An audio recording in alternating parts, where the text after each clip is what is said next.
Ground in Taunton, including all of the players, officials and supporters from Kent.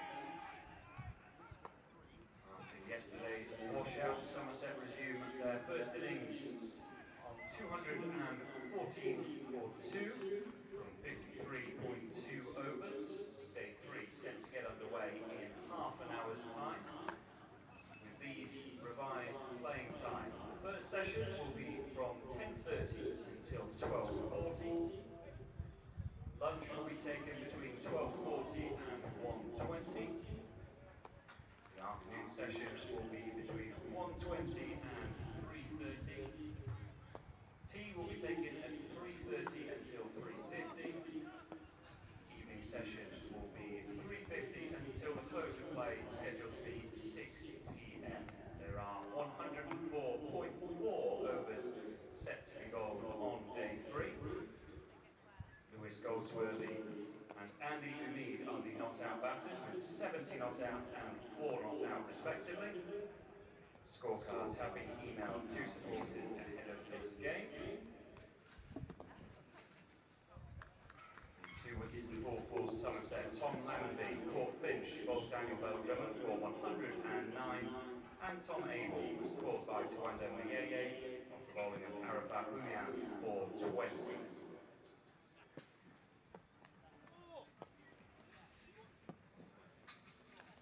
Everyone here at Somerset County Cricket Club would like to extend their huge congratulations to Tom Kohler-Cadmore, who this morning has been called up by the England and Wales Cricket Board for the final 2 matches of England's Metro Bank one-day international series against Ireland. The second match takes place at Trent Bridge on Saturday, so Tom is set to join up with the England squad following the conclusion of this game. And once again, many congratulations to you, Tom.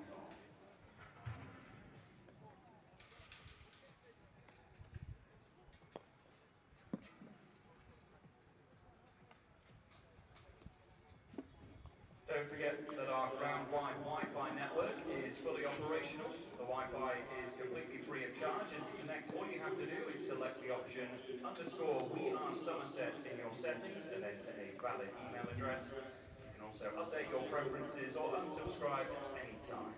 With the new Wi-Fi, you can browse the internet around the Cooper Associates County Ground. This means, for example, that our matchday live stream can be accessed without using your data, meaning instant replays of all the action on the field are available at no extra cost to you. The Cooper Associates County Ground is now a cashless venue. We are certain the introduction of cashless payments will see improvements in respect of reduced queuing times and improving customer service on busy match days. And Somerset County Cricket Club would like to thank our principal partners for the 2023 season: Cooper Associates Mortgage Advisors and Financial Consultants, WPA Health Insurance, Bradford's Building Supplies, Trade Nation, IGOS Insurances Services, and Virtu Motors. So day 3 set to get underway in just over 25 minutes time. We hope you have an enjoyable day with us here at the Cooper Associates County Ground in Taunton. LV Insurance County Championship Division 1 match between Somerset and Kent. Not long away now.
match scorecards are available from the Somerset County Cricket Club shop and also Stragglers Coffee House. A reminder that members have been emailed a free copy of the scorecard for this match. Just to recap the two teams for this game, starting with our visitors from Kent, number 14, Tawanda Mayeye, number 2, Ben Compton, number 23, Daniel Bell-Drummond, number 34, Captain Jack Leaning, number 6, Joe Denley, number 72, wicketkeeper Harry Finch,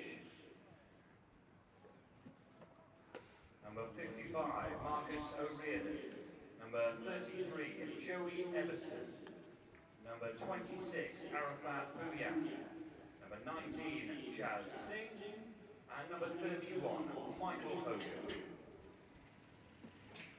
For Somerset, number 15, Tom Lamonby, number 28, Captain Tom Abel, number 44, Lewis Goldsworthy, number 1, Andy Lumi, number 32, Tom Cumbercadmore, number 18, Tom Banton, number 55, wicketkeeper James Rue, number 24, Lewis Gregory, number 38, Josh David, number 10, Jack Brooks, Neil Wagner, I apologise, number 10, Neil Wagner, and number 70, Jack Brooks.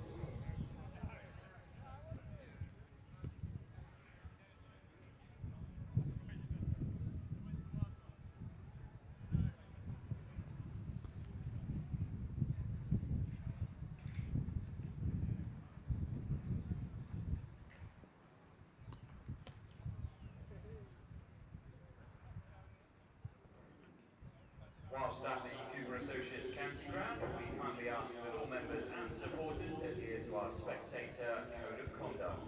Discrimination of any kind will not be tolerated at the Cooper Associates County Ground. Smoking is not permitted in any of the stands or buildings.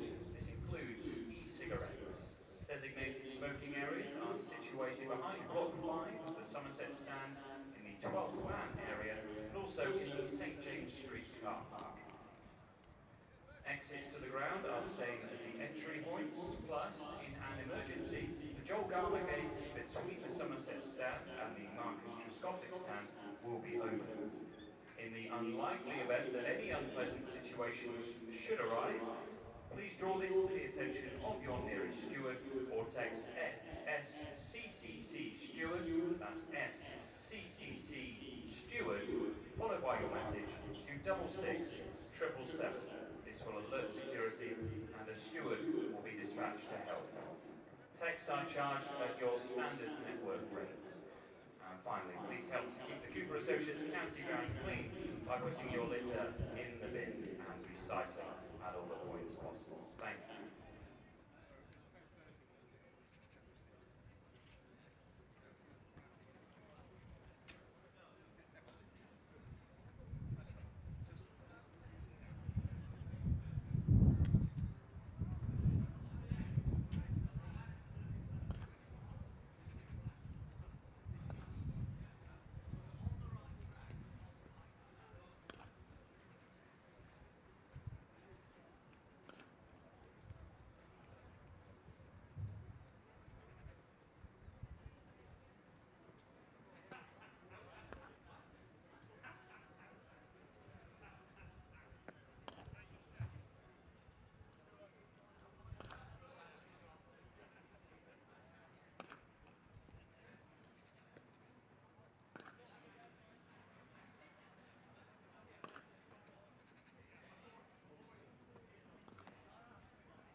match referee is Phil Whittaker.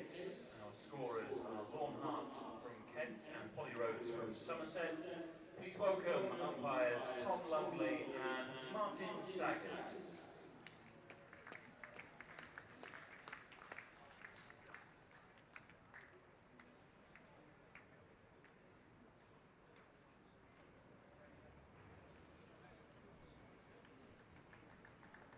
Led out by their captain, Jack Leaning. Please welcome our visitors, Kent.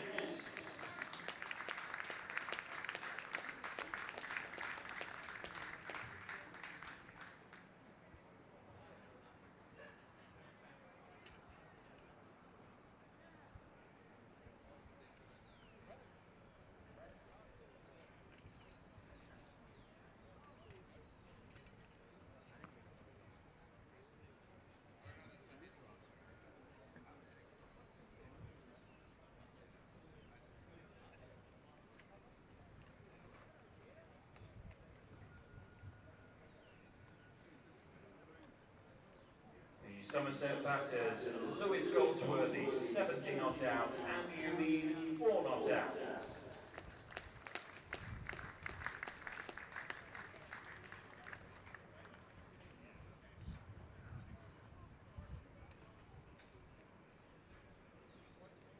To open the bowling from the Marcus Pavilion end and to complete his 7th over, Daniel Bell. Good morning from Taunton. The Cooper Associates County Ground is looking remarkably drier than the scene that was here yesterday.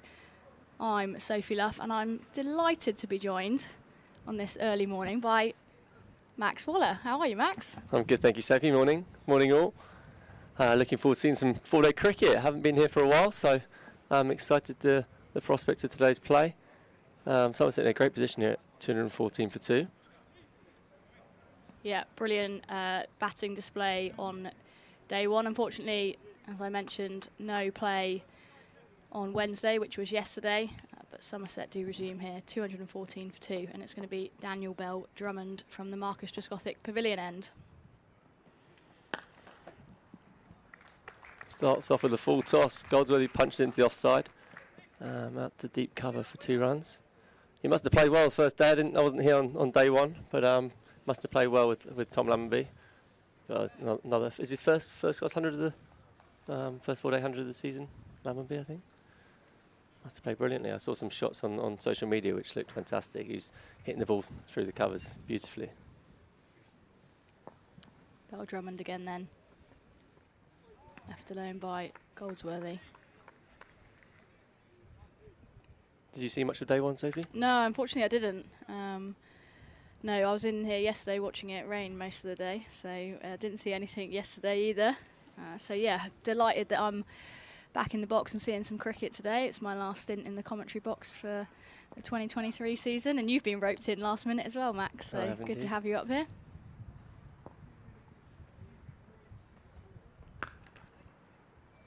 Fielded it backward point there.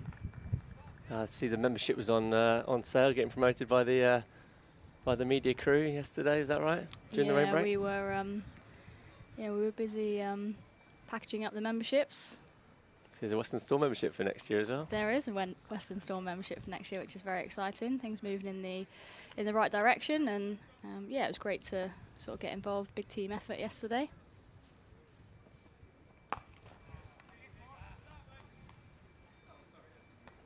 Bit of swing this morning, isn't there? Bit of swing. Yeah, I haven't seen a lot of Bell Drummond bowl actually. It's getting to that stage of the season now where the seamers are either injured or hanging up their boots for the winter, and the batters are doing some of the work. Yeah, Daniel's definitely more of a batter than a bowler, but he does quite a useful job, I think, or has done over the last couple of seasons. He's a fantastic batter. Ex-Milford boy as well. Drop that in there. Bit younger than me though, so he didn't actually cross paths at school, but yeah, he's got a fantastic record in all forms of the game. I don't actually know a huge amount about Kent's attack this game. Like I say, they're missing a fair few players. Yeah, I'm not sure. Didn't follow it too closely on day one, but I think Hogan went went off, didn't he, as well? It doesn't help when you lose a frontline seamer No. of Hogan's quality.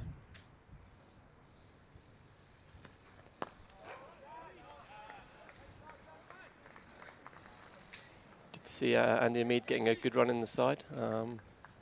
He obviously fantastic, played the one-day competition fantastically well, and kind of rode off the back of that into the first class game at Hampshire at the GS, and then he's getting a good little run towards the back end of the season here.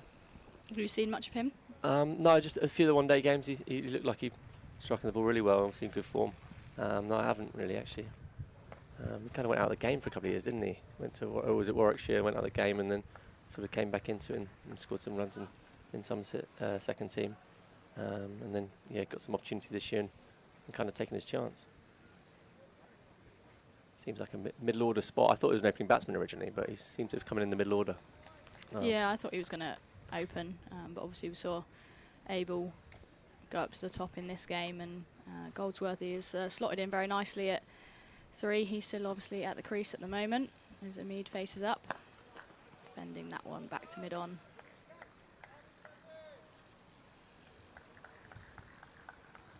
Has it been a busy summer for you, Max? What have you been up to this summer? Been trying to push this testimonial year. That's what I've been trying to do. And I've been busy with events and stuff for that. But been getting in some coaching as well. That's obviously the next stage in my journey, going to the coaching side of things. And delighted to be working with the Western Storm, Sophie, trying to help the girls get better at fielding, which is a slow process, but they've done really well from the games I've seen, and hopefully can involve some more because I've really enjoyed it. Amid puts that one through the cover point region, shorter boundary on that side of the ground, and he picks up his first boundary of the morning. Yeah, it's obviously been great to have you in, Max, and it's your first time in a female environment. How much has that tested your coaching? What are the things that you've learnt in that environment, I guess? Yeah, for sure. I've had a little bit in the winter with ex-university women's as well, so got a little bit of experience with that. But it's also helped with the Western Storm stuff. Obviously, the girls at slightly higher level than the university girls. But it's testing my patience more than anything. I think I'm not a very patient guy, and understanding that and working with the academy, I guess the academy lads is kind of like from a fielding perspective, a similar level. Although women potentially take information differently to the academy lads. The actual level of fielding, my understanding of what level they're at is quite a good comparison. So that's been quite interesting to see. I seem to feel like I've had a good impact in a short period of time. I feel like women are very, very open to taking information, but not overloading and complicating things is really important.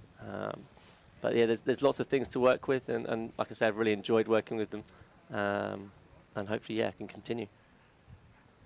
Yeah, well, it's been great having you in. I think there's something. I'm not saying that the best coaches in the game are ex-professionals, but there's certainly something about having someone that's not long left the professional game, and a sort of energy and enthusiasm that is brought into that environment. And you remind me of a lot of Michael Bates, who I did a lot of work with in the early KSL days, and he's obviously been on a pretty exciting coaching journey himself. But yeah, your energy and what you bring into that environment, your desire to win, and you're always thinking about how we can, I guess, win games, make a difference, and that fielding element is really important. So yeah, I know the girls have enjoyed working with you, Max, and hopefully we'll see a little bit more of you over the winter and into next season. I hope so, yeah. Fingers crossed. Meeting with Trev, the Western Storm coach, and he seems keen to get me involved again, so that's nice to hear. And glad you've enjoyed having me around. Bell Drummond is continuing as Amid drives to mid-on.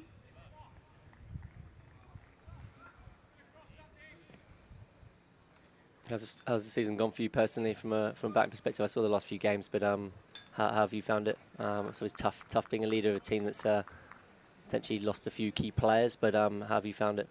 Yeah, I think I've had a bit of an off year for me, and when I reflect, it's actually been a little bit stop-start, and you know, that's not me making an excuse. That's just probably the reality of my season. I obviously went away this winter, went to Australia, and felt like I came back in a really good place. I then fractured my thumb first game of the season and was out for a few weeks. Then you come back into the game, and you know, I'm fielding in a splint, which isn't ideal either. Like, I want to impact the game in the field, as you well know. So I felt like I'd almost lost half of my game, half of my identity from that perspective. And he just knocks that into the cover region, picks up a single. So yeah, it's been challenging from that perspective. Had a couple of scores at the back end of the season, which was nice. It's nice to, I guess, contribute. Like, I know what I'm capable of, and like, I really pride myself on my consistency throughout my career so far, and you know, hopefully building into next year I can sort of continue in that vein. Played very well from the games I saw. Key batter for the Western Storm, and yeah, good leaders, always willing to take on information. So yeah, fair play to you from what I've seen. Thanks, Max. A few full tosses here this morning. Bell Drummond. Yeah, he's gone very full, hasn't he? Yeah, he hasn't seemed to hit his length. He's doing like I say, doing the bowler's work. Being a top order batter is a tough ask. Wicket looks still got a green tinge to it, doesn't it? Yeah, it does, but I mean, having played here in the last couple of weeks as well, the surfaces have played really nicely, so credit to Scott Hawkins and his team. Good looking shot there, Lewis, on the front foot. Another kind of long half volley hit to extra cover for no run. It's the end of the 56th over. Scored 222 for 2. Lots of twos. All the twos. Well, I see there are overs remaining there, 102. That's a lot of overs in a day, isn't it? It is, yeah. Making up for yesterday.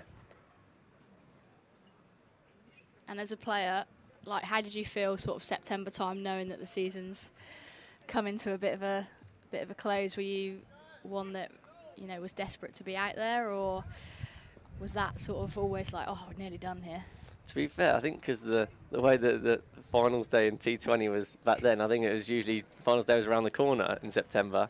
But yeah, and I think it gets to that stage, especially when there's, well, not the person is always something to play for, but from a team perspective, obviously not being able to win the championship or go down, it's kind of a dead rubber game here. But yeah, personal pride obviously kicks in. You want to do as well as you can do. It's a great opportunity for Goldsworthy to get a big score here. And get some confidence and try and nail down a spot for the following season. So yeah, there's always something to play for from a personal perspective. Yeah, I think any time I went out there and put on Somerset shirt, I was trying to do as well as I could do. So I don't think that changes anything really. Didn't actually play a huge amount of 4-day cricket in September, so I don't know the feeling. Yeah. Hamid moves to double figures. That single just clips it into the vacant mid-wicket area.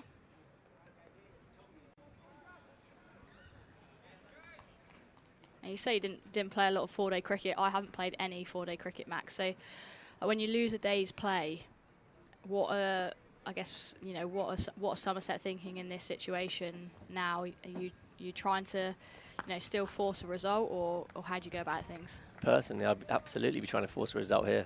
I don't think it's about anyone just getting time in the middle now. I think it's about how can they impact the game best to try and force a result. I still think Somerset feel like they can take 20 wickets on this surface. Even though you lost the day's cricket, it's going to be a lot harder because the days reduced. But I still think I want to see Somerset play positively here and try and get up to 400 plus quickly as possible and yeah, put Kent under some real pressure. I think you'll be looking to force results as much as possible. You see the way England are playing. There's no reason why they can't play in their own style and try and make something happen in this match. How do you see it? Do you agree with that, or is that something that you feel like you'd just be batting here and see what happened? No, I think Somerset are in a great position where they can do that. You know, 220 on the board and only 2 wickets down. Yes, obviously you've lost time out of the game, but I don't think that really changes your mindset or your approach, especially when you're in such a dominant position. It's about trying to capitalise on that, I guess. And I guess if you can, you've got to try and find a way back into the game almost. You are unfortunately chasing the game from this position. Also look at Somerset's middle order in this game with Kohler, Cadmore, Rue, Banton, Gregory. Like there's some powerful players, great white ball strikers in that middle order. That if you get yourself into a decent position like this, you want to be using those guys as much as possible to impact their game. Yeah, I'd be looking to just take this game forward as quickly as possible, really. Yeah, I mean, Gregory's carded at 8, isn't he, in this game? We've got a long batting lineup. Josh Davey will tell you he's the best number 9 in county cricket, so there's definitely a lot of depth in the Somerset lineup, and yeah, absolutely, let's try and use it. I really enjoy the way that England are playing the red ball game, that kind of transfers down into county cricket, and hopefully younger players coming to the game now are understanding there's a way to play in your own style but still be positive with that, because everyone's got their own strengths and weaknesses, but there's no reason why you can't score quickly being seen to be a more defensive player than I think the old school opening batter batting all day is kind of not going out the game, but there's less and less of them. I think you've still got to look ways to impact the game, and at times maybe a batting all day for 40 runs might be a way to win the game on a tough wicket, but more often than not it's going to be about being positive, taking the positive option in your own style. Why do you think that is? Do you think it's related to how the formats have changed over the years, or I know a lot of teams talk about like wanting to entertain and get people watching cricket and make it appealing. But like, what are your views on how it has changed and why it's changed? I think sport is entertainment. I think trying to entertain is important. Winning games of cricket will be important as well to different coaches. I think the thing I love most about England is they're not afraid to lose. I think it's the most important thing. If you're not afraid to lose, then you can go out there and play expressively and not have that doubt in your mind. And I talk about being positive. And but if you have that freedom, then it allows you to be much more positive. I think the T20 cricket, the amount of T20 cricket around the world at the moment, will have an impact directly on the longer form of the game, because there's more and more of it. I think, like you say, like people seeing it on TV.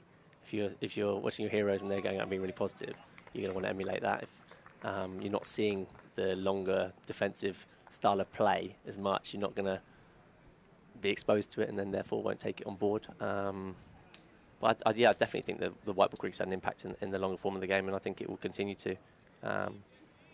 It's not going to stop, because it's such a easier watch than potentially long game. Although some fantastic longer format matches take place, and they talk about Test cricket dying. It's definitely not dying, because the way England are playing are trying to rejuvenate that. But I do think that it's definitely had an impact. The white ball cricket has definitely had an impact on the long form game, and I think it's for a good thing as well. I think the way that the Test cricket's been perceived this summer, has been it's been fantastic. It's probably the most captivating Ashes series for a long time, since 2005 probably.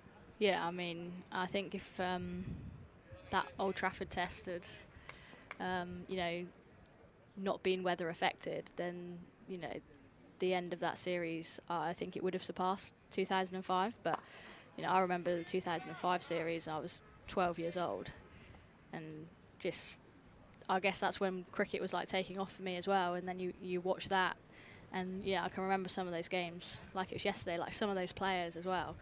You remember, Hoggard, Harmison, like those were like that was the bowling attack that I remember growing up watching. Yeah, it's fantastic. Yeah, it's an unbelievable series. Question for you: do the women, obviously they don't get to see Ashes series growing up as much, but now there's much more on TV, much more accessible for them to watch. Especially the 100's been fantastic. I know we don't like talking about the 100 in county cricket, but it's been fantastic for women's cricket. Do you think that's going to have, obviously there's Test series now, women's Ashes? Do you think that has an impact on the girls growing up now? Do they see that a bit more and potentially look to play the longer form of the game? I think there's definitely an appetite for it. I just don't know how it fits into the schedule and how they get it into the schedule. But yeah, we've definitely played a few more tests over the last couple of years, and I think that Ashes test was a great spectacle. It ended up being 5 days, which is what they were sort of fighting for. They wanted that 5th day, so there could be a result. There was a result. There's a little bit of I guess, discussion around, how many points that test match should be worth within the Ashes series, and also when it's played, because obviously it was the first game of the series. So Australia obviously had a 4-0 lead, and then you go into the T20s and the ODIs. Should it be in the middle? Should it be at the end? But yeah, I think there should be young girls, looking at that test match and going, oh, do you know what? That's pretty cool. Like, I'd love to give that longer format a go.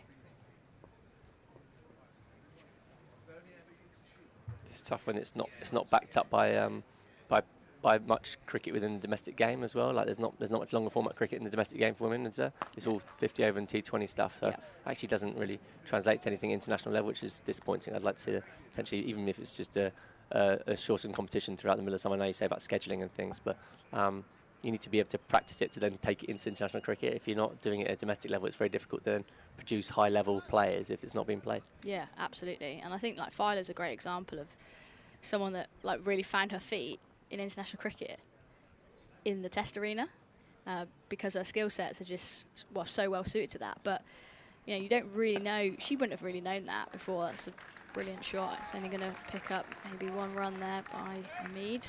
Fantastic on drive. Good stop actually at mid-on, diving across to his left. But she would never have bowled with a red ball up until this year, pretty much. So, which is remarkable, isn't it? Yeah. And you think, oh, she's going to go and play 5 days of it. Yeah, that is. She's done fantastically well. And local girl, obviously, Western-super-Mare. Is that Western-super-Mare Cricket Club? It is, yeah. Yeah, Lauren. Yeah, she's a good bowler. I know. I spoke to Jack Brooks actually during the winter. He did some work with the Western Torn bowlers, and he said that she can bowl some good pace, really good pace at that level, and won't struggle to go international cricket. And she's shown why. Punch off the back foot there, but only finds cover. These two looking very comfortable at the crease. Goldsworthy's moved on to 74 and meets 11 not out, but these two are setting their stall out for hopefully not commentator's curse, but for the rest of the day here. They look very comfortable. See how inexperienced I am as a commentator as he comes into bowl. Hopefully some good length.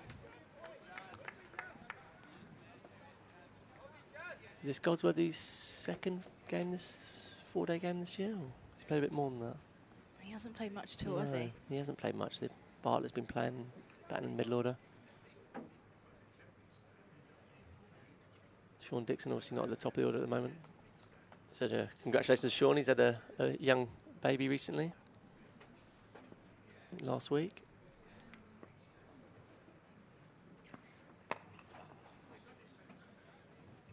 Full and can't get that one away. Goldsworthy. End of the 59th over here. Somerset 225 for 2.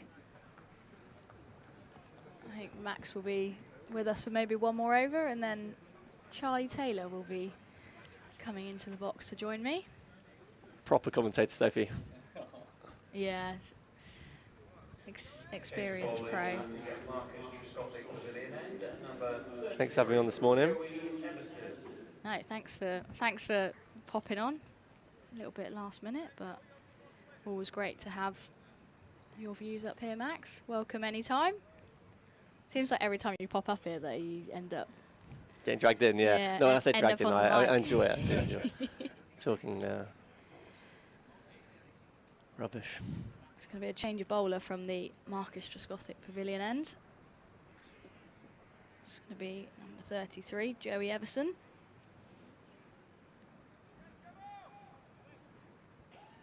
He moved down from Notts, is that right? Is he an ex-Notts bowler? Yeah, I think you're right there. All-rounder.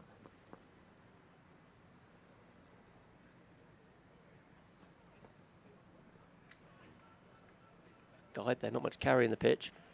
Seems to have died to the keeper there. Or is a loosener. How do you find the surfaces you played on here at Taunton? I know you played the last couple of games here. Yeah, they both played really well, actually. We played on the same wicket for both games. Particularly the first game we played on it against Northern Diamonds, it played really well, and it did have that sort of green tinge, and we obviously a delayed start as well, so it's undercovers, and I won the toss and bowled first because I felt like if it was going to do anything, it was going to do something in that first sort of hour. But yeah, I actually find that sometimes the more grass on some of these wickets, the better, almost particularly from a pace and carry perspective, which I think is really important in the women's game. Yeah, agreed. Definitely, they seem to say the more grass left on, the more pace is in it. Ooh.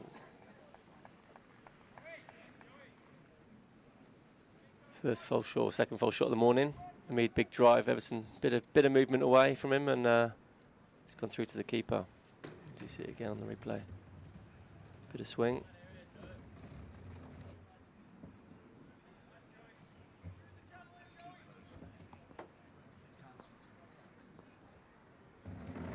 But yeah, obviously really important that there was a bit of grass coverage as well, especially given that we were playing, a couple of days later on the same wicket as well.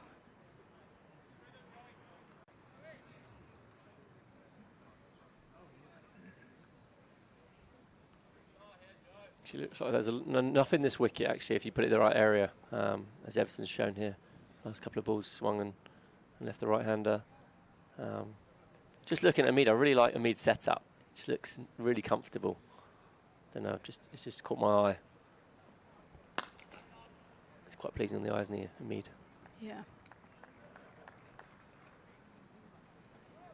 Yeah, and I haven't seen a lot of him live, actually. I didn't see any of his exploits in the one-day cut, where he obviously had a brilliant competition and led from the front in terms of the runs that he scored for Somerset.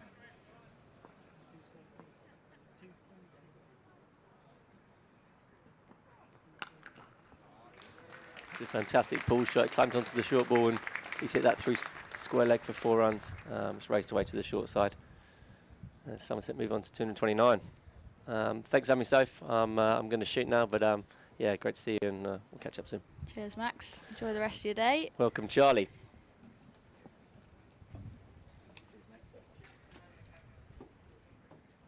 As I said, always great to have Max Waller come and join us up in the box. Charlie's just going to make himself comfortable. This is our first stint together this season, Charlie. Oh, yeah. You've been avoiding me. It's taken us to the back end of September. Penultimate day of the season at Taunton, anyway. How are you? You okay? Yeah, really good, thank you. This one's just played into the leg side. Yeah. Started a new role, so getting up very early every morning. Yeah, I heard you've been busy. How's it going? Yeah, it's good. It's a quick run across Taunton, cycle across Taunton this morning to get from there to here. You've just come across straight from your breakfast show. Yeah, just done the breakfast show, which is good fun. And what time were you up this morning? Alarm went off about 4:15 this morning, which is about as late as I can leave it. I've pushed it and pushed it to be as late as possible, so now everything gets prepared the night before, and I can just roll out of bed, put some clothes on, clean my teeth, and that's it. Grab a bag and go. Sandwiches made the night before, all of that. Yeah, you Showered the night wouldn't want to before. be doing that, scrambling about at 4:15 doing that. Well, no, because they're not have to wake up, half an hour earlier, do everything else. So yes, it's been a great couple of weeks actually. Only started last week, but yeah, squeezing this in as well. And didn't want to miss the last game of the season, the home game of the season. Yeah, that's commitment, isn't it? So yeah, how about you? It's just finished with Western Storm for another year. Yeah, time to put my feet up for a little bit, which I'm quite excited about, to be honest. It's that's punched off the back foot by Hamid. He's found the boundary a few times this morning, and Somerset have made another good start. I was here for his 119 against Sussex, which was great to watch. But it's the first time I've really seen him get going. He struggled quite a long time to get runs on the board for Somerset. So it was just something, obviously, I don't know whether it was the first 100 or if he'd worked up to it before then, but just to see those shackles come off, and the way he's playing now, as Maxie said, he does shape up really nicely. He looks great. So it's good to watch. Good to see potential come through. We knew it was there, I think. We just hadn't seen it up until the last month or so.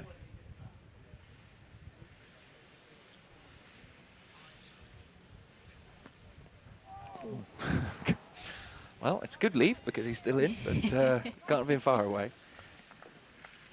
So yeah, you get to put your feet up. I know you've been working with Maxie a little bit, haven't you, with Western Storm and the fielding? Yeah. What's he like as a coach? Yeah, he's got a great energy about him, and you know, I said this to him when he was on with me just a minute ago, but there's something quite different about having an ex-pro in that's only just finished and still feels very close to the game and the sort of standards they expect, and yeah, just that sort of drive. He obviously is like very passionate about fielding in particular, which he's come in to deliver to us, and you can really sense that with the drills that he does. But also it's not just the actual drill, it's the energy that he puts into it. Like obviously as players you're expected to put energy and enthusiasm and all of that sort of stuff into it because you're actually delivering the skill, but I think there's something really great about a coach that has that energy and passion the whole way through, and he certainly brings that to our group, which has been great.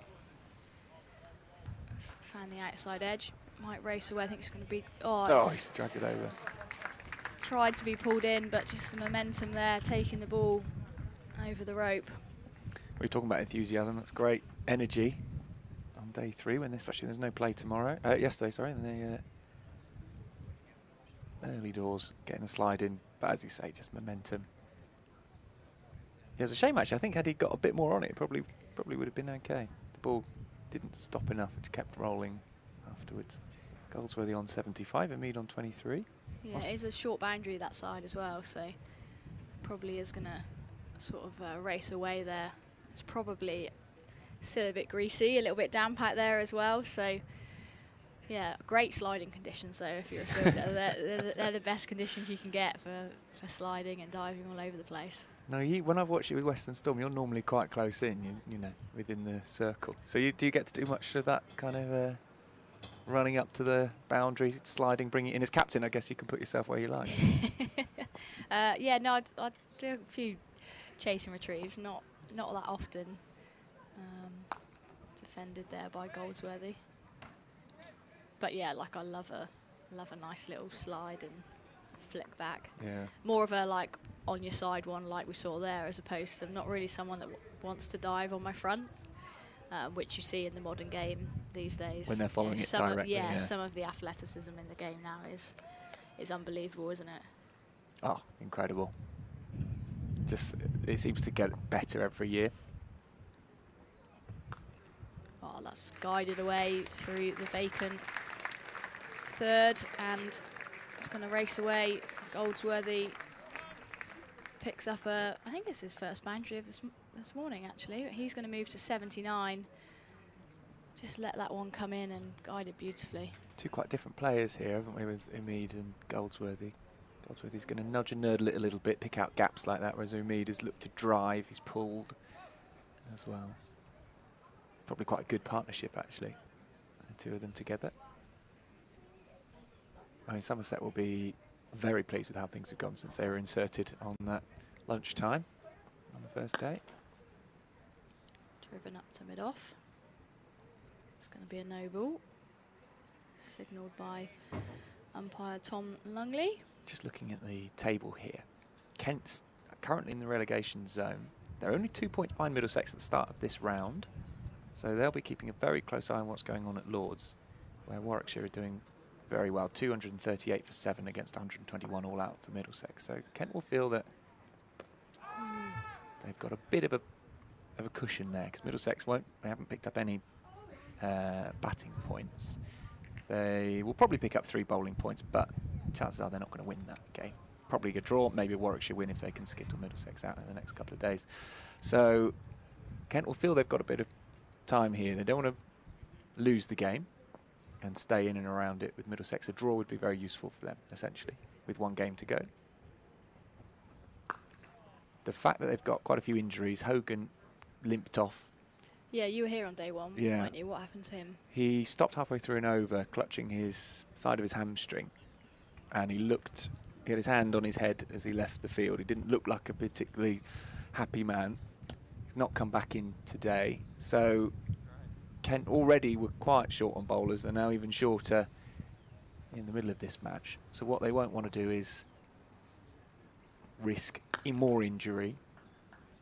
So they're probably going to just, as I said, the draw is not a bad result for Kent here. For Somerset, it's not a dead rubber. We were talking about it on Monday. Actually, they're not mathematically safe, although almost certainly are. But actually, this is a great chance to show. Lammonby's scored 100 now. He hasn't scored 100 this season, so that's great for him to look back and say, well, my top score was in 3 figures rather than 2. And for Goldsworthy, this is a great opportunity. Banton as well in the side, just to show what they can do with the red ball towards the end of the season. And we obviously finish at Warwickshire next week. Who have Kent got next week, Charlie? That's a very good question. Let's have a look. Starting on Tuesday the 26th, Kent will be at home to Lancashire, a very tough side. Yeah, it's a tough game, isn't it? Yeah, just a quick look around. Hampshire have got Surrey at the Ageas Bowl. Northants against Essex, that's a very tough game as well. For Northants, lucky for them, they're at home. I think they may well be mathematically gone by that point. We'll have to wait and see. And then, as you say, Warwickshire against Southampton at Edgbaston. We can look forward to, well, I was going to say look forward to a trip to Durham. It might be the way it turns out that Somerset don't get a trip to Durham, but they'll definitely play them, either here or Durham or both next season. We wait to see who else will come up. Have a look, see how that's going in Division 2. Worcestershire, most likely. They're on 154 points, which is 21 ahead of Leicestershire, who are doing very well in 3rd place. Sussex were had some points deducted. They otherwise would have been up there. Sophie's just pointing out Yorkshire, rock bottom of all 18 teams this season. They've had a very difficult year, given everything that's gone on with the off the field and on the field stuff with the racism scandal that's happened there. But also the fact that they were relegated on the last day of last season as well, sort of to compound their problems. But yeah, Gloucestershire, not on the bottom of the table thanks to Yorkshire being below them, which has that taken an edge? No. Jack Leenan thinks so. A slip there. Pleading more than perhaps. There wasn't much interest from the bowler. Or the keeper. No. But yeah, Yorkshire, well, they'll say they're in a transitional rebuilding phase now, won't they? So that's where they find themselves. Just 81 points from 12 games. Although Gloucestershire and Derbyshire yet to win this season.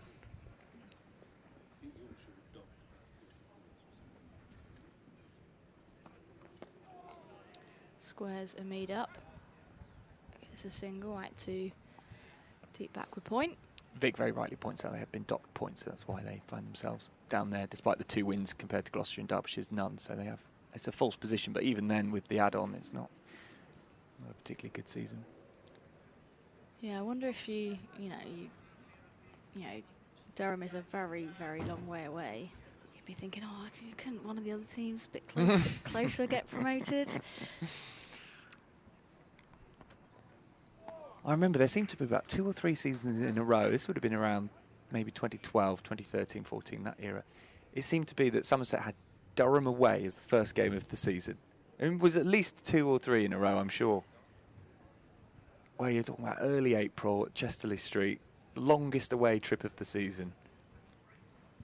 In you know, very Seamer-friendly conditions with Rushworth coming in. You just think, oh, this is a tough old start.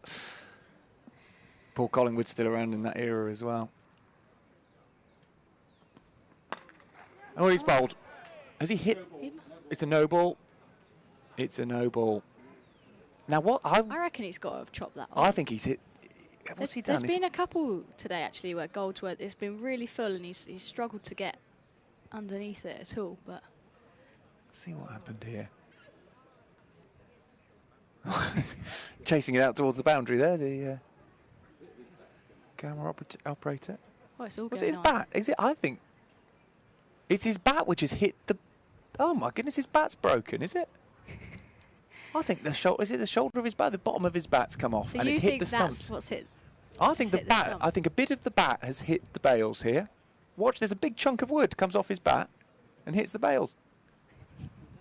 Look, here's the ball. The ball's over towards his feet. Balls were nowhere near the.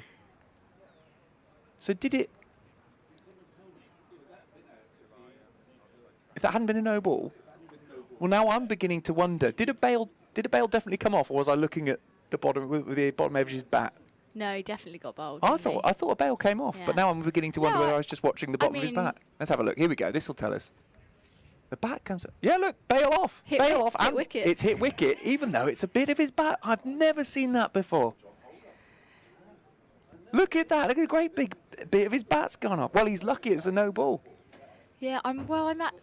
What do you think? Do you think it wouldn't? I shouldn't say this, but I'm actually quite disappointed that it's a no ball, that it's not a legitimate Yeah. dismissal, because I've never seen anything like that before. So you would have wanted him to get out like that, would you, Sophie? Is that what you're saying? No, I would have hated him to get out like that, given that he's on 79 as Yeah. well, Goldsworthy. But the fact that it's not a legitimate dismissal is a shame, because I've just never seen anything like that. That is. Because it didn't look right in real time, did it? I couldn't work Neither out what of us happened. knew what had happened. And It then didn't look like he'd been bowled because the ball came. You can see the ball just bounces near the bottom of where his feet are. It's definitely the bit of his bat knocks off the bail. That's incredible. And it's a no ball, so it doesn't. Because that would have been hit wicket, wouldn't it? yeah, absolutely. Oh, I can't actually get over the chunk that's No, massive, great come big. off his bat as well. Yeah. Well, there we go. Oh, now that's in the air. It's going to land safe. He's Unusual picked up- shot. Picked up well on the offside boundary there. Yeah, because a lot of the time. Here we go. I could watch this all day. I think this replay. Oh, that's not the same one. There we go. That's not the one I'd want to watch all day. A lot of the time you see sort of like, if you do chip your bat or lose a bit of it, then it sort of like flies off in a sort of forward motion. In the direction In it- that instance, yeah. the ball was the object that went forward, and it was almost like a chunk of the back of the bat. Went backwards. The ball took the bit of bat with it. Here we go. Look, watch the bottom of his bat. It's just incredible. So I'm fairly confident that would have been out. Had it not been a no ball, I'm fairly confident that would have been out, because the Yeah, bails that have come definitely off. would have There's been no. out, I yeah. can't see why it wouldn't be. I mean, the Yeah. batter might say, "Well, come on, I didn't hit the bails. The ball didn't hit the bails." Because I wonder whether hit wicket you have to, does it, because it wasn't connected to the bat. It's like,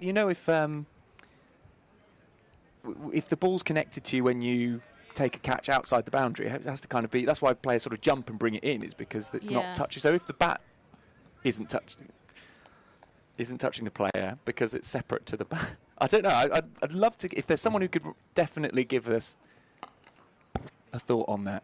Because so I'm just thinking of another instance in my head now, and again don't know what happens if the ball hit your helmet, knocked your And the helmet helmet off, and then the knocks off. helmet That's hit the stumps. Well, that's essentially. So if anyone would be the does same. know more about cricket than myself Right. and Charlie Taylor, we would love to hear your comments, and inform us. Laws of cricket, hit wicket, because that's what it would have been, I think, out hit wicket, wouldn't it? Because he wasn't bowled, because the ball didn't hit the stumps.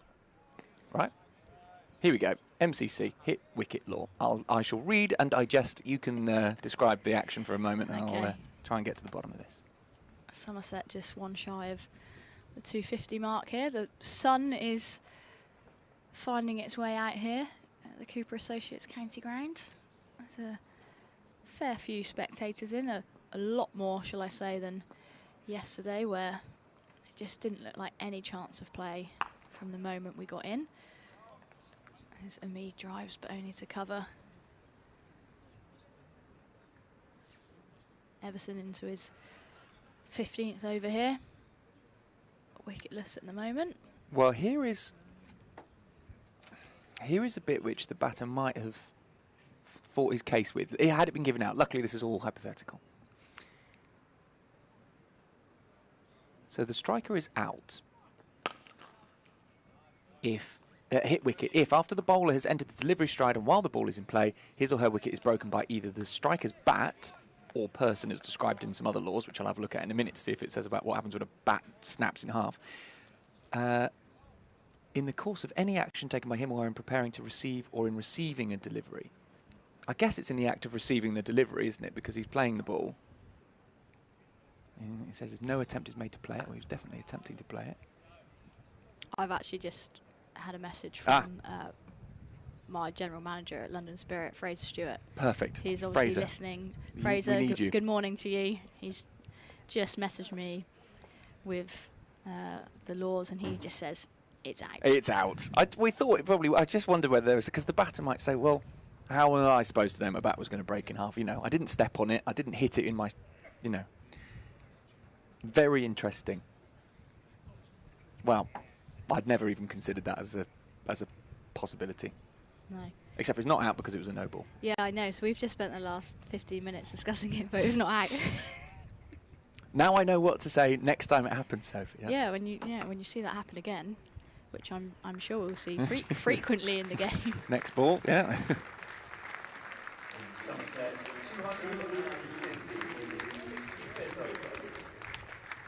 May have just heard over the tannoy, but that is Somerset's 250 up here. Goldsworthy moves to 82. Hamid on strike, 24 to his name. It wasn't out. I knew it. Breaking the wicket fairly. Here we go. I'll go to this ball. If it's broken by the striker's bat, if held, or by any part of the bat that he or she is holding. And he wasn't holding that part of the bat, so he wouldn't have been out. I did wonder if it would be connected.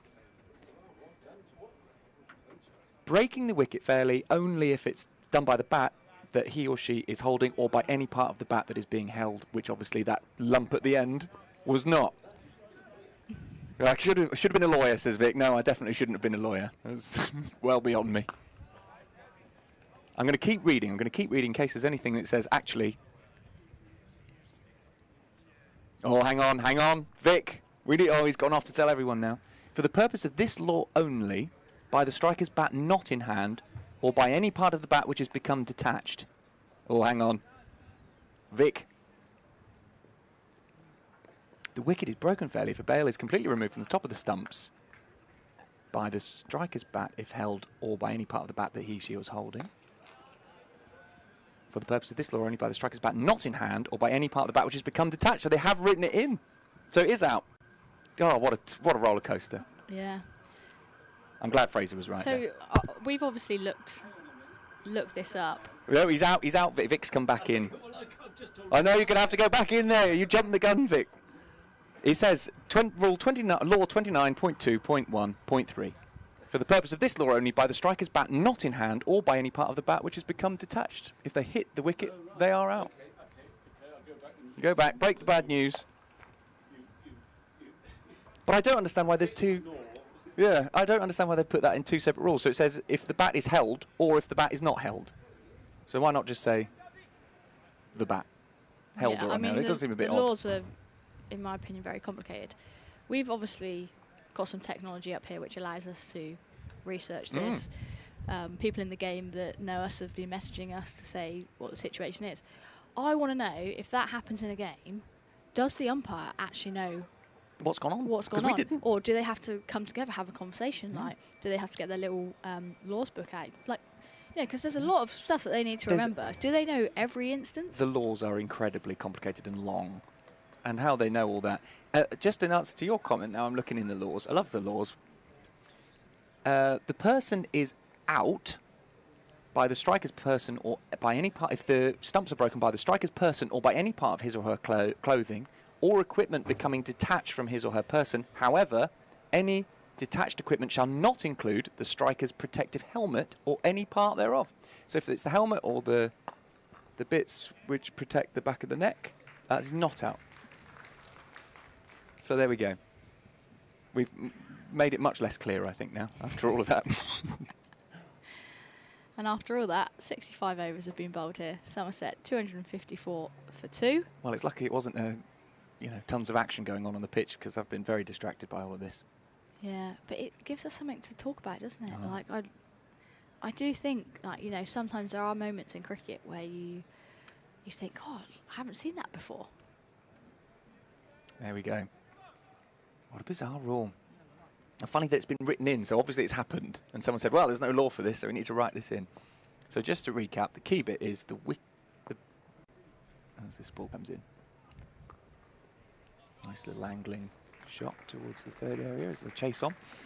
So the wicket is broken fairly if a bail is completely removed from the top of the stumps by the striker's bat not in hand, or by any part of the bat which has become detached, which is what just happened. So there we go.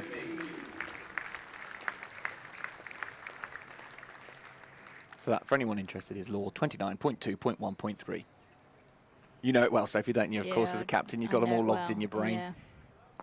Oh, there's so many things that I don't know about the game that I probably should as captain. No, I think But that's what the umpires are there for as Exactly. well. They're there to tell you what to do. It's not your job to know the What you laws. can and can't do. I mean, I think you've got to have a basic understanding of how the game works, but Yeah. I think the umpires are there too. But the thing is, with that law, that feels very unfair. Do you know what I mean? As a batter, you'd feel so hard done by had that been given. Obviously, had it not been a no ball, you'd felt, well, you know, I didn't touch it. The bat broke. It wasn't, you know, it makes you. You'd be cross with your bat supplier, I think, if that happened, especially if you're in the 90s. Yeah, you probably would be having a Oh, word with your bat supplier. how bizarre! I've had it before where I've been batting and my bat's broken. Have you had that? Because I use a very bad second-hand bat. Well, I don't anymore, but I did. Not sort of like a chunk has come out that I can remember. No. I actually remember I was batting with Danielle Gibson Oh yeah. in the game. This was a few years ago now, so she wouldn't have been that old. But Gibbo's quite a funny character. I was batting with her, and she hit this shot, and she'd lost half her bat to mid wicket, you know, and she was just stood down the other end like nothing had happened. She didn't even realise that she'd lost Got half a bat in her lost hand. half her bat. I said, do you want to pick up half your bat off the fielder?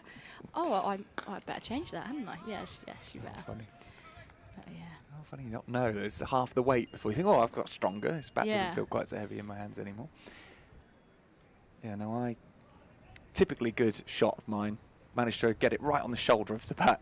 No control over it, and it just took the shoulder of it clean off. But as I say, that was a very cheap bat. And a very bad shot. Everson in that short extra cover is doing a lot of work in there, trying to cut off Andy Amid's, well, quite glorious drives.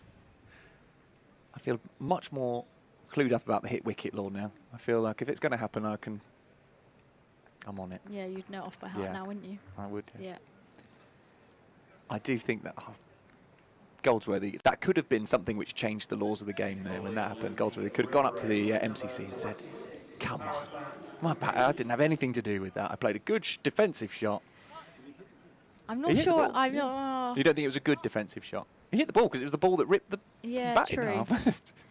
True. It was one of those that is almost, you have to sort of jam down. Yeah, on, he was wasn't it? getting So, down on it, wasn't he? Yeah.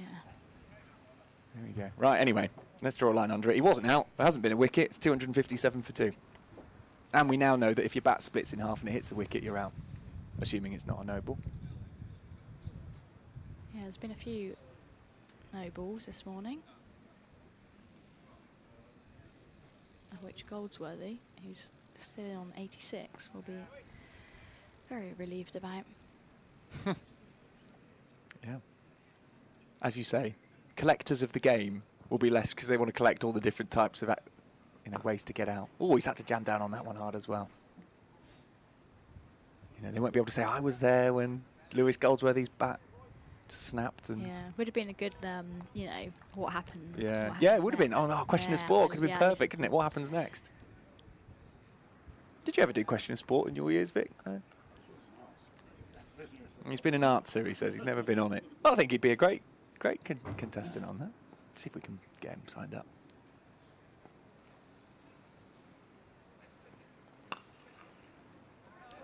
Well fielded.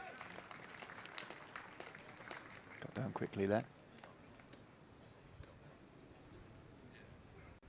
How have you finished the season injury-wise? Is your body battered and bruised after a gruelling season? You had a few injuries this year, didn't you? Yeah, I've actually probably finished in a better physical condition than I started. I obviously broke my thumb at the start of the year, so that's all recovered now, and yeah, backfielding in some normal fielding positions for myself, which is always good. Driven by Goldsworthy. It's only going to be a single though. But yeah, I'm definitely not getting any younger. But saying that, the majority of our squad are under the age of 22, and a lot of them were pretty broken. And I was looking at me and Fran, and I was like, well, I think we're doing all right here. Like, what are these young girls moaning about? But yeah, we've obviously played a lot more cricket this year, which is which is brilliant. And I guess the more and more professional contracts we have, the more girls that will be training full time and, you know, enabling your body to match the demands of the game. I think that's really important as well. I think we obviously at the moment have got quite a lot of pay-as-you-play players as well, and their commitment to training is limited because they're, you know, working or still in education. And it's hard to get your body in a robust enough sort of position to withstand all the games that do come thick and fast. So, yeah, hopefully this winter a couple more pros on our books, and we'll get sort of a fuller squad to be able to sort of compete and challenge. It's been tough for Western Storm losing Daniel Gibson and Lauren Filer, hasn't it, this year? It's sort of ripping the heart out of your bowling attack right through the season for a long time. So it's really testing the depth of the squad. Yeah, there, it has tested our depth for sure. But obviously, you know, amazing news for Danny and Lauren. We probably knew that Danny was close. Lauren's selection probably came a little bit more of a surprise to us, but yeah, they've both done incredibly well, and Danny's off to the Big Bash this winter as well. So she's got, you know, that's the thing, when you get good at your trade, your schedule gets busier and busier. So she's going to have a really exciting winter. I think she goes to Australia sort of the middle of October to play for Adelaide Strikers, so. which will be an amazing experience for her. A new environment. She was obviously new into the England environment, but I guess when you've known all your cricket in the southwest and played for the same team and, you know, with a number of players for a number of years, you get quite comfortable. So it'll be interesting to see how she goes in a new environment, new coaches, and I guess what she can bring back then to the Storm environment. Well, I'm talking about feeling comfortable. Was it an Ashes T20 she came in, 1 ball, reverse sweep, 4, win the game? Easy, isn't it? Simple sport, yeah. Yeah, I've got to say, I jumped off the sofa at that moment. I was watching that game and was absolutely delighted for her. That was a great moment. A couple more there to Goldsworthy. Yeah, I mean, that takes a lot of bravery, a lot of skill, first and foremost. It would have been a shot that she's practiced and she's very good at, but, you know, in a big moment in an Ashes series. I'm trying to think how many balls were left. There weren't that many, were there? She didn't have all that much time. No, she didn't have all that much time. They just lost a couple of quick wickets as well, inexperienced players in Heather and Amy Jones, I think it was. And Gibbo hadn't really got many runs in the first couple of T20s either. So, yeah, to come in and play that, it's ballsy and probably sums her up as a cricketer, to be honest with you. Like, that is how she plays the game. And it was great to see her that moment. I actually watched it back yesterday. There was like a highlights video sort of behind the scenes of the Women's Ashes series, and that was a moment captured on there, and, you know, her celebrating with her family in the stands afterwards was brilliant. What a great series it was. Fantastic one-day international here as well. England levelling that series. A series which, I mean, on paper, Australia are just so strong, aren't they? The women's side is just so strong. So actually, 8-all was especially after losing the Test match and then the first T20, thought 6-0 down. It could have been a very, very different result, but England did really well there. This one, was that taking any bat? Certainly run away towards fine leg for 4. Umpire says no. It's leg by's given. Yeah, funny how similar actually the two series turned out. England both being backs against the wall obviously helped them out actually quite a lot, both of them. You know, had it not been for a bit of rain in Manchester, might have been talking about a men's series win, but England women coming back from 6-0 was, once you lose that Test match in that multi-format series, you really are up against it, and you've got to really do well. So to beat Australia in back-to-back series, an ODI and T20 series. Yeah, I think not many teams do that. Yeah, I think that was the thing as well. You know, yes, obviously the Ashes went back to Australia, but the fact that they won both the T20 and ODI series, that was a massive shift for this group. And I think they've also got an exciting winter. They're off to India just before Christmas, and then I think they tour New Zealand sort of March time. But yeah, I think India will be a good challenge out in those conditions. India are a fantastic team. Oh, now, was that a bump ball? I think it might have been. I think so. In the end, then a good stop by the bowler. Yeah, and interesting actually, the multi-format series where you're looking at points like that, you almost lose sight of the separate series. You've got a test series, okay, it's a one-off test, but then you've got a 3-match T20 and a 3-match ODI. And actually, when you look at that, okay, Australia won the test, but England won both those shorter format series, which, as you say, is a great achievement. Kind of lost a bit when you just see 8 all. You don't really see the detail of it. Yeah, and they finished here and winning the ODI series, and watching the two teams celebrate. You know, England had won the ODI series, and you could see, you know, how jubilant they were. Yes, they, you know, lost the Ashes, but good diving stop there by Finch. Yeah, they were thrilled, and you know, Australia then had to sort of, you know, get up there and almost celebrate that it was a draw, that they were taking the Ashes home, and it was just mixed emotions there for the two teams. And yeah, it'd be interesting now to see, I guess, Australia and how they go about things. You know, will they just stick to what they have been doing, which is, I guess, made them one of the best teams in the world, or, you know, England pushing them in this Ashes series? Do they then have to, actually, we need to take our cricket to another level now, which will be, I mean, great for the next Ashes series, but great for international cricket as a whole. Yeah, funny what a bit of competition can do when it's tight like that. It's not just in cricket, in anything, sort of pushing people on. Yeah, it was a great series. Loads of memorable moments, in particular if you're a Western Storm fan, keeping an eye on Lauren Filer, who burst onto the scene. And Danielle Gibson, now is that taking the edge? No, I thought he was walking off then for a moment. Luckily not, he's on 91. You won't want to do that. Not just yet, anyway. 9 runs off a century. It will be his first in red ball cricket this year, well, certainly in the first 11. And it'll be the second century we've seen in the match, which isn't bad considering there's only 2 wickets down, but let's not get ahead of ourselves. Still 9 runs to go yet. Can't remember seeing any weather like this on day 1 or day 2. Certainly not day 2. So a nice little push into the leg side for a single.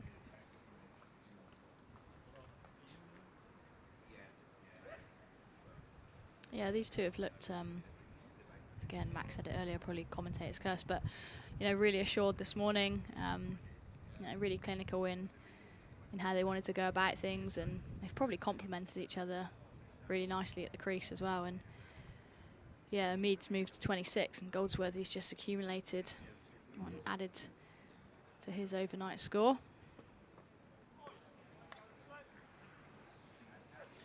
Now, they obviously feel temperature very differently, these two, because Umeed's out there in a short sleeve shirt, whereas Goldsworthy's gone for the long sleeve shirt and the woolly jumper over the top. So you were looking out, I've got no idea what sort of temperature it is out there. Goldsworthy looks cold. Umeed, it could be, you know, midsummer. Yeah, I'm not sure Umeed started in just a short sleeve, though. I think he may have had a jumper or... Well, he is from Scotland, so maybe this is a bit warmer than he's used to, I don't know. But you never know, like some, well, cricketers are just an odd bunch, aren't they? Very superstitious and that sort of thing. So, you know, Goldsworthy, if he was wearing that on day one, yeah, you know, maybe he would just be continuing to... Don't change it. ...to wear that. I did get in a little bit of a rut with that. Well, this was years ago, but like I batted in like a jumper. And like when you get runs, you're like, oh well, it must be the jumper.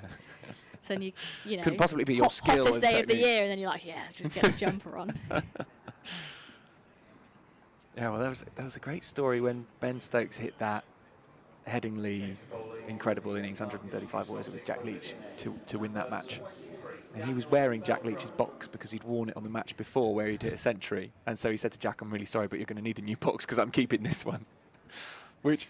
The idea that sort of thing's getting shared around the changing rooms isn't, you know, the most pleasant idea. But I think he was heading out to bat, couldn't find his, and Jack just said, "Look, have mine, and I'll get another one."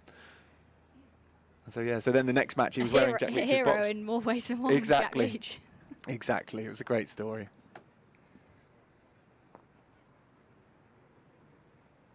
Yeah, I think Lucky Jumper's all right. Lucky Box is going a bit far, I think, for me, especially when it's not even yours. That's a nice shot. Well stopped. That was well fielded in the end.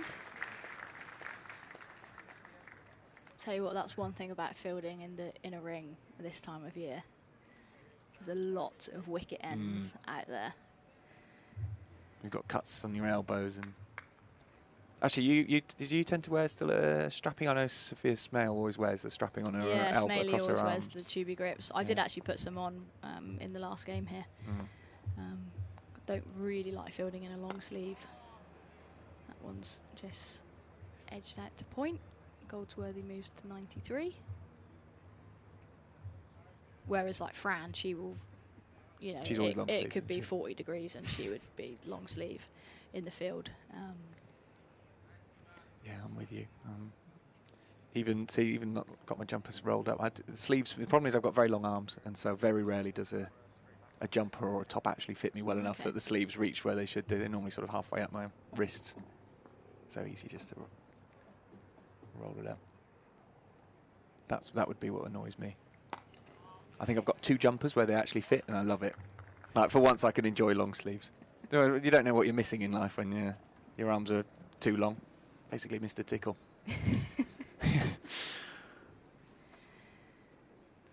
269. What did we start on today? 214 was it? So they've added 55 so far in the first hour of play.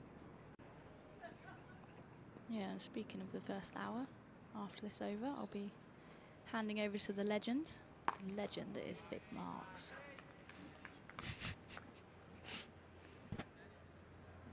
He looks delighted with that. He's jumped off his seat. I know. As soon as you said the word legend, he knew. Yeah, I didn't even say his name, did I?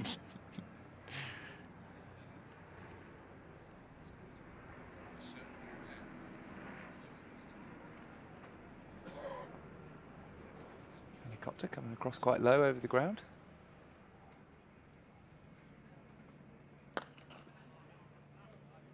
He's cloth that one really. Umid, no timing. How long does Somerset keep this going on for? Do they just bat and bat, keep the batting points coming in? Do they try and make a game of it? Problem is there's just not much time left in the game, is there? And Kent will be happy with the draw, so if you let them bat, they'll probably take their time, I think. Yeah, well, look at our batting lineup. And we can definitely take the game forward, so I would presume that Goldsworthy will get to the milestone that he so desperately wants, hopefully, and then I guess it will be, okay, Banton, come in and play your shots. Kohler Cadmore. They all play positively, so I think the game can definitely move forward at a rate. James Rue, Lewis Gregory after that, so plenty of attacking power. Kohler Cadmore, who's been called up to the England ODI team to take on Ireland over the next couple of games. In fact, the first one is straight after this match. Sophie, thank you very much for that. Sophie will be back with us later on through the day. Yeah, for those of you who hadn't heard that, Tom Kohler Cadmore today, it's been announced by the ECB that he'll join up with England for the remainder of the Ireland ODI series. I say the remainder. The first game was a washout yesterday at Headingley. It's just a terrible day to try and play cricket yesterday. I don't think there was much play anywhere in the country, certainly none here. So he'll play today and tomorrow, Kohler Cadmore, which is Thursday and Friday. As that one squeezes past the fielder and run away for the ball. And that takes Goldsworthy to 97 now. And then, yes, so Friday he'll finish up here, potentially at something like 5 o'clock, depending on how long this goes on for. And then he will be whisked away to Nottingham, probably that night, to take part in the ODI series for England against Ireland. Well, let's hope he gets a game. It may not be in that one, but it would be great, having been called up, that he actually gets a cap. Arafat in, and Goldsworthy's defending just 3 runs away from his century. Vic, lovely to see you. Good morning. I think you and I weren't here yesterday, and look what happened. I don't know. Nothing was the answer to that, apart from a lot Apparently of rain. there was not a single person, I mean, because they're so wise down here, there was not a single spectator in the ground. No, they knew. The forecast was just shocking. Yeah. Yeah, one of those days. But back now under blue, well, fairly blue skies. Bit of cloud around, but it's a nice day. Driving, but finding the fielder at mid-off. In a funny sort of way, the Kohler Cadmore, I mean, it's great that Kohler Cadmore's got picked for the England squad. And actually, in a curious way, I think it's quite convenient from a Somerset perspective, because they picked a slightly odd side with a batsman at number 7 here, who's Tom Banton. And maybe when they went to Warwickshire, or go to Warwickshire, they might have wanted to pick, if you like, a more conventional lineup. But now, there's a great virtue in Tom Banton playing. I don't know if he's going to get a knock in this game.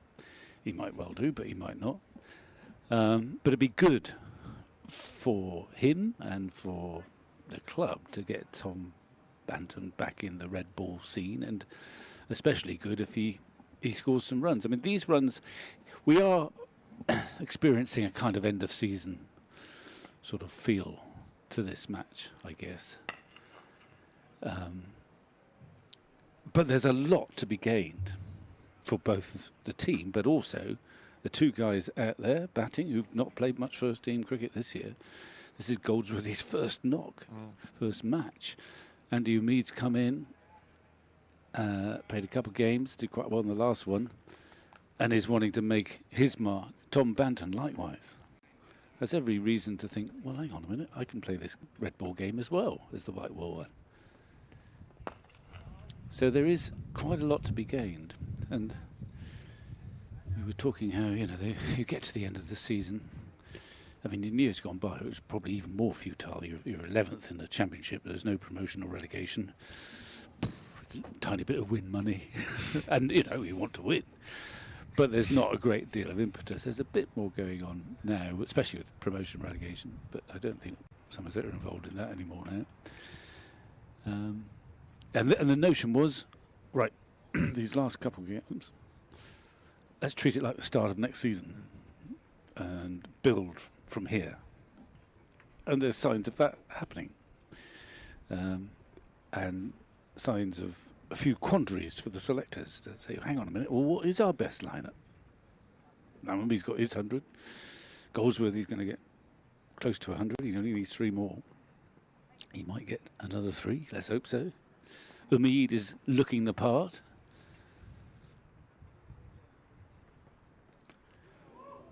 Well, he's just... He had been.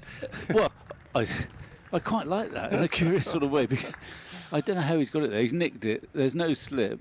He was aiming for... It was a one-day heave, which is very un-Umeed-like. Oh. He's got 4 for it.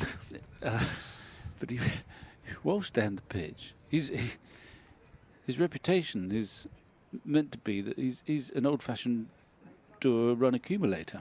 Actually, he kind of belied that in the 50-over matches, didn't he? He played some great innings there. But that was the most irresponsible, if you like, shot I've seen him play. But I don't mind the intention. The game is meandering a little bit. Somerset probably want to get maximum bowling points and see what they can do with the ball.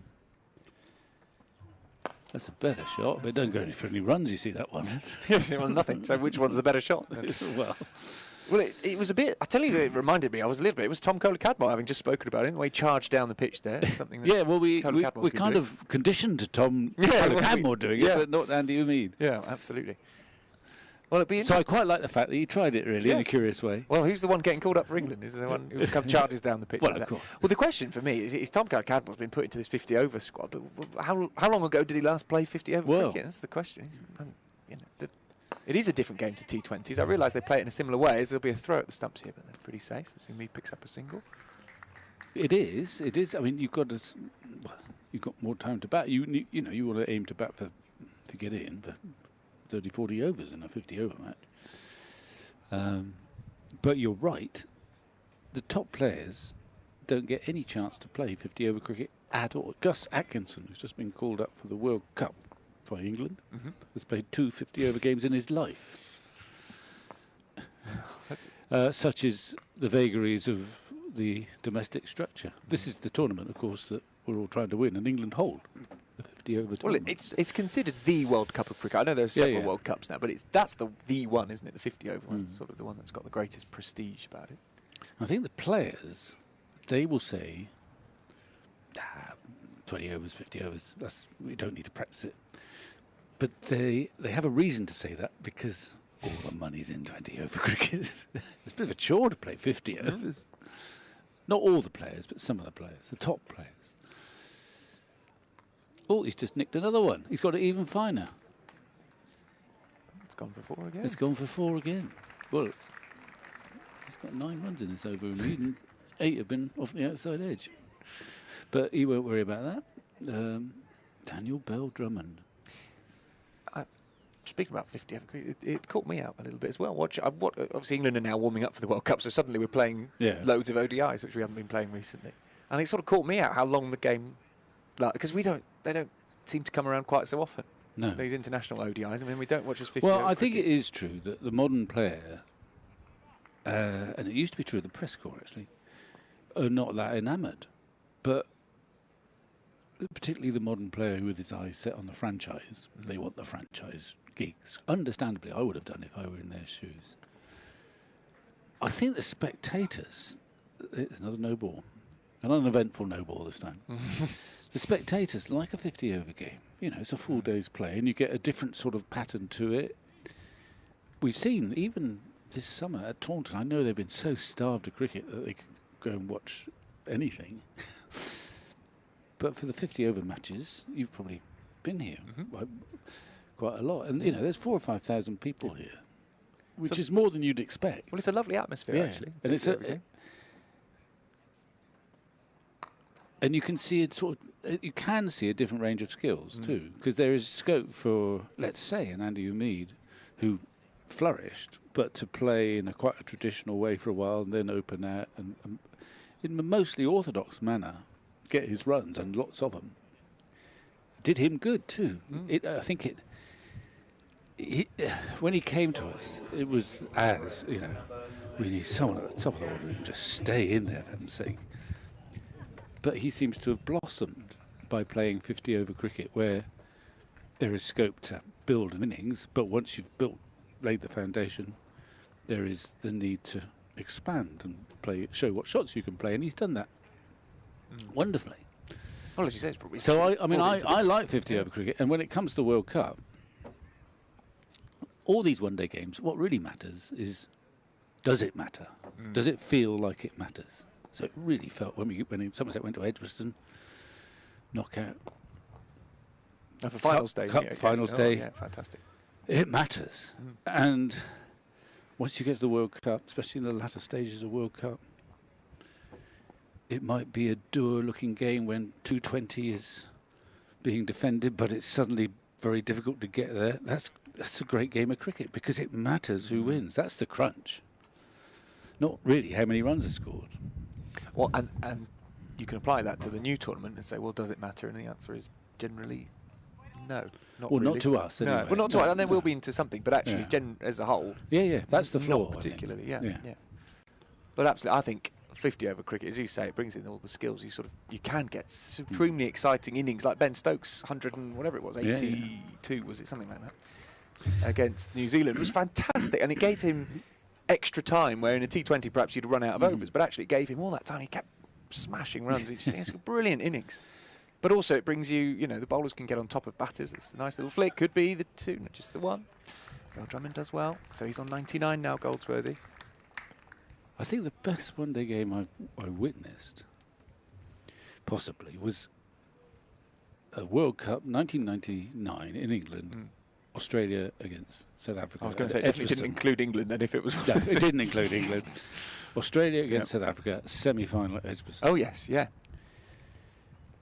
I mean, in the end, the match was tied, and Australia, because of whatever it was, won. And you had Shane Warne, Steve Waugh, Jack Callis, Alan Donald, a whole range of... But the scores, the tied scores... I can't remember the exact number, but it was something like 210. Yeah. But it did not matter. You had these great players, Warren taking wickets. Runs were not easy to come by, but some of the top players found a way. And of course, it was a semi-final, ending with an epic. Well, there's that great photo. Run out. Yeah, they're just a brilliant. I'll see if I can. Just the moment of Australia, hands in the air. Yeah. I can't believe that they've done it in South Africa. Oh, he's just he's got a little bit of movement there, Bell Drummond, who's bowled rather more in this match than he might have anticipated when he turned up. Was it Donald, was it? I'm trying to remember who it was getting run out. Was Klusner out there? Yeah, 213 it was. You're pretty much bang on. Yeah, both all out. 49.4 overs, played 49.2 overs. I think Klusner was there at the end with someone. Or see if I can find a scorecard. Oh, that'll be it. That'll be it. 100 for Goldsworthy. His first knock in 2023. What an innings it's been. Yeah. Well, I mean, it would be slightly melodramatic to say it's a career-changing innings, but it's put him right back in the frame come, well, certainly the next match and the next one after that, which will be April next year. And he's barely given a chance. I don't think he has. I can't remember one. I can't remember one on the first day. And he's done it in his own way. It's quite a quick century in 177 balls. He's so strong, square of the wicket, a lovely little leg glance to get there. The conditions actually have been quite friendly for batting, but he has made the most of them. And well played. He's had a frustrating season, I'd imagine, in that he hasn't played any first-class cricket. He hasn't played any T20 cricket at first-team level. Just the 50-over stuff. Odd injury here and there as well. It must have been thinking, well, 2023 was a bit of a write-off. Well, not so much. It might be a little landmark here in September. Well, and absolutely brilliant for Somerset to get 2 Centurions up who hadn't had great seasons. Lammerby, who has been in the team, and Goldsworthy, who hasn't. But this will be, as you said, that confidence booster for 2 young players who've come up through the ranks here and stamping their mark on this match. Yeah. Okay. Plus Umeed, and well, we'll see what happens whether Tom Batten gets a knock. I think if I were the coaches here, I'd say just keep batting to give them a bit of a knock, especially Banton, to get him in. And I don't know. I think they'll try and get 450 in maximum points, I guess, and then. This pitch, when I saw a few of them before the game, or a couple of days before the game probably, and they says it's green, going for a short game here. Well, as ever with Taunton, you never quite know. No. It is green. It's got slightly less green, a bit paler now, and of course, admittedly weakened. Kent attack has looked toothless. No spinner. And it's come onto the bat beautifully. And it's clearly not damp. If it was damp, you'd see the bowler's footmarks, that sort of those dark little patches. But it may be quite green, but it's dry, and it's true. So I don't know. You would imagine that even Somerset's attack will have to work hard to get their wickets if they get a chance to bowl later on today. It was Donald who's run out, and you're right, Klusner was there alongside him. But that was a terrific game, wasn't it? 213 apiece. It's partly because you had all those great players, but partly because it was a semi-final, and it really mattered, and the South Africans were a good team, but they were so desperate. They've never made a World Cup final. Still haven't. No. And the Aussies who'd played badly at the start of that tournament, but they all just came good, and they scraped to get past South Africa in a sort of previous game when Herschel Gibbs dropped Steve Waugh, or indeed the World Cup. So there was plenty of drama and plenty of top cricket. So that's my point. Were you at that game? Were you watching in the flesh? Yeah? I was there. I was broadcasting. Right. And it was probably a shambles, but I do remember relatively early on at least asking the question, but not having the answer. What happens if it's a tie?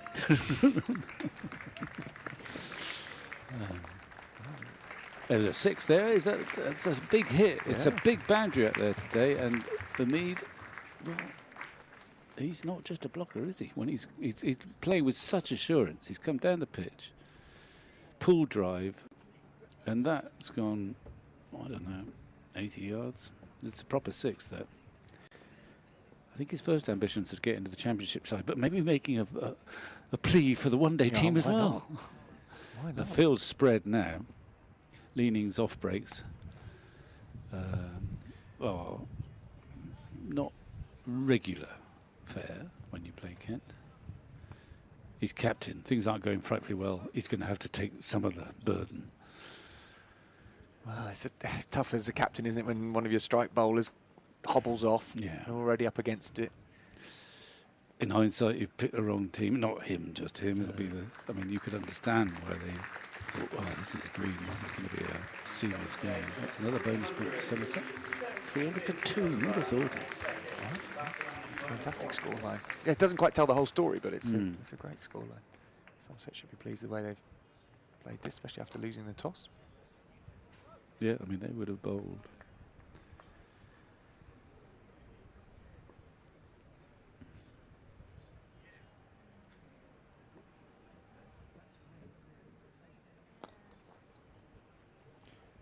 He just looks so much more confident than he did. He's a different player watching him now compared to watching him early on in the season. Yeah. The end of last season, I think, as well. He came in towards the back end of 22. Well, it just shows that runs in that 50 over competition it's given him so much confidence, and he's sort of surfaced as an extremely graceful player to watch in quite an old-fashioned way. Although we have seen him play a few, one or two forays down the pitch and a bit of a heave, but actually he's timed the ball beautifully, both in that 50 over contest, those runs he got there, and in this innings. I mean, it's a good time to bat, you have to say. You've got a weak Kent team and a pitch that seems to be behaving himself, and a ball that's 75 overs old. I mean, leaning, Kent captain has got to agonise about whether to take the second new ball in a minute. And who's he going to invite to bowl with it? He's lost Hogan, his best bowler. He's had a battery of seamers. He's left a potentially world-class leg spinner in the pavilion. Oh, that's a lovely shot. It's just a lovely shot. Not quite. He didn't quite get there on the half volley, but he just trusted the pitch and hit through the line and hit skimmers. Yeah, 100-run partnership as well. Excellent work, these two, and he's going to be hard to leave out of the team. Andy Unique. And that's well, he'll certainly play the next game, absolutely. And then it runs in the bank for what the plans are for next April. Well, what I like seeing here is he's showing the coaches I've got both sides of the game. I can do it all, which is really good, and it's going to cause a few headaches, I should think, for Jason Kerr and Andy Hurriet. But then they'll say it's a sort of headache. Oh, they always say, yeah. It's a good problem to have. That's what they say. Well, no, it is. Actually, it is. I mean, this is in the context of George Bartlett leaving as well, so there is a sort of extra. He's played all the championship games up until now. But then, it's also in the context of the fact that Somerset, despite all that, the frailty of their batting against high-quality county sides has been a bit of an issue. Yes, it has. And this is not a high-quality side, I'm afraid, with Kent there. Well, they're not at the moment. Injured and depleted, but this isn't the toughest that Somerset have faced for a long way. But runs is runs. Runs, yeah, absolutely, runs is runs. Do you remember, Vic, when was it, last year or a year before, when at Yeovil Literary Festival, I did a bit of a sort of question and answer session with you at... yes. When was I trying to think, was that last was year it or Westlands somewhere? Was it Westlands? Yeah, it was. Well done in again. I've been asked to do something similar this year with Phil Tufnell, who's also released a new tome. Was this on the back of your sparkling performance that night? Do you think? I think probably not. I think if it was a sparkling performance, I was probably dragged through it by you. I think rather than. Well, I suspect you won't find Phil too tricky. Well, I've got to hope that I can sort of a bit like you, sort of nudge you in the right direction, and then he can. Yeah. He can do the rest of the hard work. Right. At Yeovil? At the exactly same place, at Westland. So if anyone is interested, Yeovil Literary Festival. When's that then? Phil Tufnell will be there this year. 28th of October, that one, at Westlands. Lunchtime, again, similar, I think, to what we did last time. Well, so that should be fun. I think it will be fun. There's a picture of him in swimming trunks on the front page of on the front cover of the book. Didn't fancy that yourself? No. Don't think I think it's called The Tourist. I haven't read it yet. Oh, right. I don't think it's even out yet. Hopefully I'm going to get a chance to read it before I speak to him. Yeah, well, you'll enjoy that. So will everyone else, actually. I mean, Tuffers. The amazing thing about Tuffers, I think, well, one of the many amazing things about him is that, I mean, we just overlapped as players, but essentially I've followed his career as a journalist. And as a cricketer, he was on the edge. He was quite a nervous cricketer. He found touring difficult at times. And you can understand it. He's an absolutely high-quality, lovely, beautiful bowler, but a hopeless batsman. Well, not a hopeless batsman. It's not easy, actually. You go out and face in that era. They were, where's that gone? He's all right, I think. Yep, just landing safe. There were some fast bowlers around, and that wasn't, Oh, yeah. So you've got to go out and you can be a wonderful left-arm spinner, but a pretty ordinary batsman by any standard, and he's got to go out and face these guys. That doesn't help. And he was so he was on the edge, an uptight cricketer, quite high maintenance, I think it's fair to say. I don't think even he would disagree with that. And yet, as a broadcaster, stroke pundit or whatever, he's just so relaxed and natural. And having been right on the edge during his playing career, he seems to be able to do the next bit, although he's quite effortlessly. He's very comfortable in that environment in a way that wasn't always the case when he was a cricketer, even though he had a great success and he was a great cricketer. It's quite an interesting contrast in a way. Well, it tells you that broadcasting is darn so easy to play, Charlie, amongst other things. But he's also a bit of a fraud because he's a bit brighter than he makes out. Yeah, well, you sort of get that impression a bit on Question of Sport. Well, he's a lot brighter than he makes out. But he's had a terrific post-cricket career. Yeah, at least, well, absolutely. And he's just terrific at what he does. I've done the odd just occasionally joined sort of Jonathan Agnew and him and one or two others on some sort of stage show that they've done. And once that, it may be metaphorical, sometimes green light goes on, away he goes, and he never disappoints. Anyway. So there you go. You may not need a whole sheath of questions. Well, I think it's only a 45-minute slot as well. So 3 or 4 questions in there should be enough. But you'll enjoy it. Yeah, I've read a book by him before. His autobiography. His dad was a silversmith. Interestingly. Yeah. Talks about sort of growing up with that, the background, and he talks about all sorts of. Yeah, his dad was trying to get him into that kind of thing, and he wanted to play cricket, all that sort of thing. Well, he was Middlesex. He just started playing at the end of the 80s, I think. So gone. And that's the end of Umeed. He has to go agonisingly short of a half century. He's caught behind on 49. It's been a good innings. Yeah. Well, he's disappointed because there's some runs aplenty to be had there. He's just looking to nurdle that on the offside, I think. And it didn't spin. And Finch took the catch. Let's have a look from side on. Whether we I think he misjudged the length a little bit too. It was a little bit fuller than he thought. He got stuck on the back foot. Sort of a dismissal. There are good dismissals and bad dismissals. If you're out to the perfect away swing that nips a little bit and his edge to slip, you think, well, I didn't do a lot wrong there. But that doesn't come into that category. What about if your bat splits in half and hits the stumps? Well, that's a good dismissal. You can't drop me after that. Let's have a look. Now, who is this? I don't think this is Kola Cadmore, or is it? Yes, I think it might be. Yes. It is Kola Cadmore. He just looked a bit taller, but maybe that's because he's having a quick chat with Lewis Goldsworthy. Everyone looks quite tall, I should think, up against Lewis. He's short. I mean, this will be a great. Actually, he's had a pretty good season for Somerset. His first season with Somerset, he scored a fair number of runs in the Championship. It's always been exciting when he comes in. He had a terrific time, especially at the start of the blast. And he's been a great, I think, influence, just having him here playing in such a positive manner. But this will be quite a nice little bit of icing on the cake to get that call up, I think. Well, and even better if he gets a game. He'll be keen. He'll be keen just to get into a bit of form. Well, he was in the England Lions squad when the trial, which he was involved with, and he withdrew from the England Lions there. So he was on the periphery of England at that point. Obviously, then he was sort of part of this really horrific trial. Oh, don't bother getting in, Tom. Oh my word! Straight into the top tier of the Colin Atkinson Pavilion. Can someone tell him Goodness he's been picked for a 50-over game and not a 20-over game? I mean, there's a man out there at long off, but he thought, well, hang on a minute, this is... Goodness me. Just the world's... It's just a different game now, isn't it? Can you imagine doing that second ball? Well, not when there are men defending that boundary. Is he going to do it again?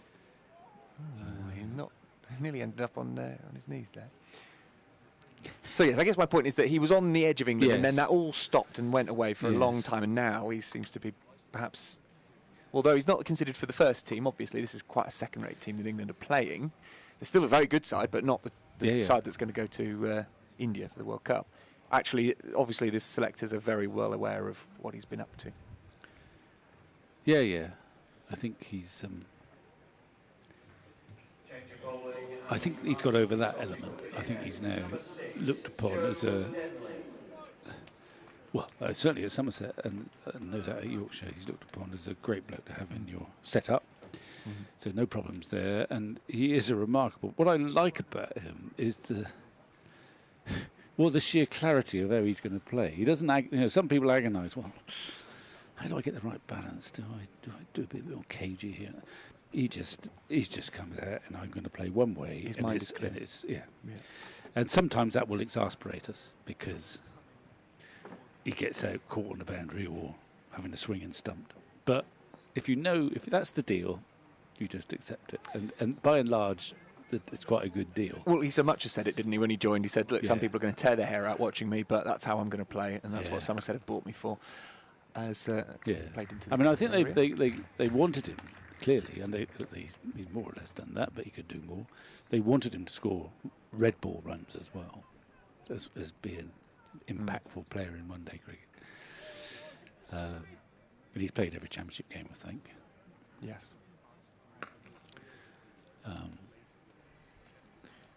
But he seems to have settled in nicely, and it's great that he can top off his season, potentially with an England cap. And what he's been calling out for is this platform to come in at, 300 for two's asking a bit more. He could probably do it 200 for two, but to come in and have a license just to go for it, not have to be cagey about it, and not try and build it. Actually, he can just come in and he's got all the freedom now. So it could be a very exciting half an hour before. Yeah. I mean, it is quite a defensive field. Look, I don't know if they're going to take the new ball. I think they are. There's 4, 5, 6 men on the boundary to a batsman who's just come in.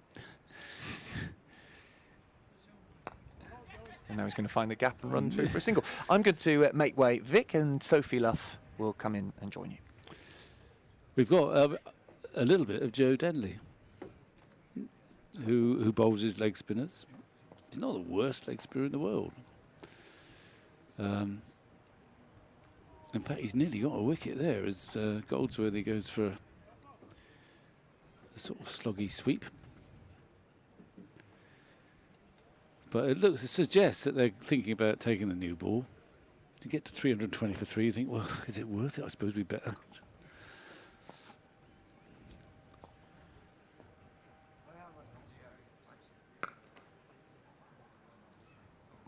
But I'm not sure there'll be too much enthusiasm from the pace attack to take this new ball, especially against Kohler Cadmore, who will think, I bet you Kohler Cadmore's thinking, I hope they take the new ball. Because they've got these spinners on with about 6 men on the boundary. I mean, he likes hitting 4s and 6s. He would love, I think, that hard ball on a goodish pitch. It zips off the bat quickly. They can't have 6 men on the boundary with the new ball, surely. So we'll see whether they take it. We'll see, won't we? Yeah, I feel like I've timed this just right. I've actually missed Andy Mead getting out, but excited to watch Kohler Cadmore bat. Well, I'm sure Andy would take offence at that. Kohler Cadmore's in. I think I'll start watching again now. Yeah, sorry. I was getting a coffee, Vic, so priorities. Right. Okay. You're right, though, that you can't miss Kohler Cadmore because you can never quite predict what he's going to do. Well, you know roughly what he's going to do, which is try and smash it. But it's still mildly surprising when he hits his second ball for 6 over the bowler's head when there's probably a long off there anyway. It's a foreign game, this.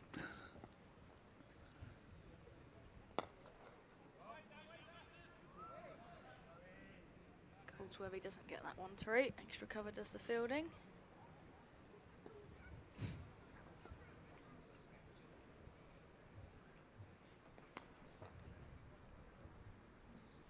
Worked out to square. Yeah, well, we've got can't actually figure out who that is down there, but Long Off is certainly was going through some sort of warm-up Yeah, what routine. Well, this is over number 79. He is going through, but with a touch of trepidation, I imagine. Look at this.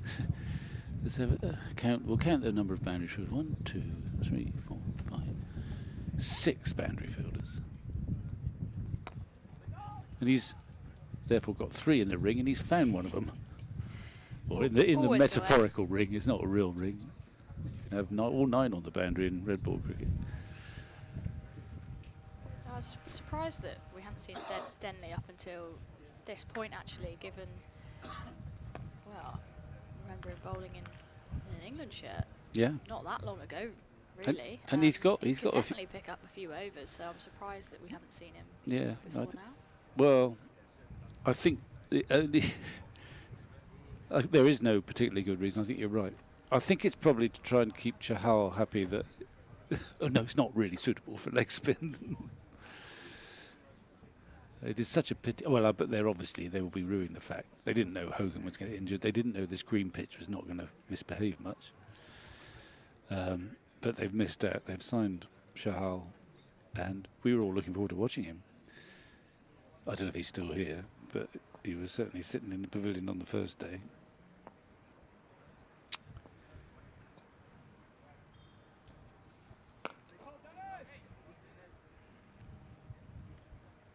I think you'll find Denley's got far more first-class wickets than Leaning, but it's not worth pursuing.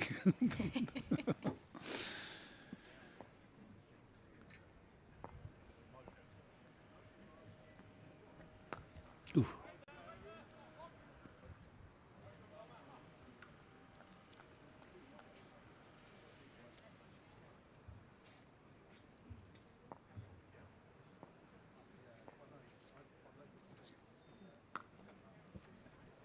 Beautifully played by Goldsworthy there. He's going to pick up a couple.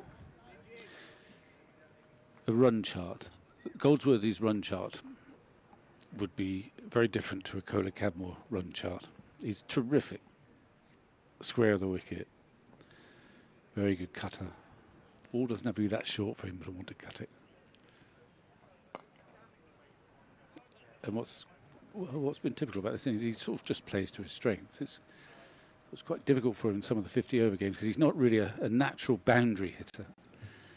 But in red ball cricket, he finds the gaps more easily somehow. And he's played to his strengths.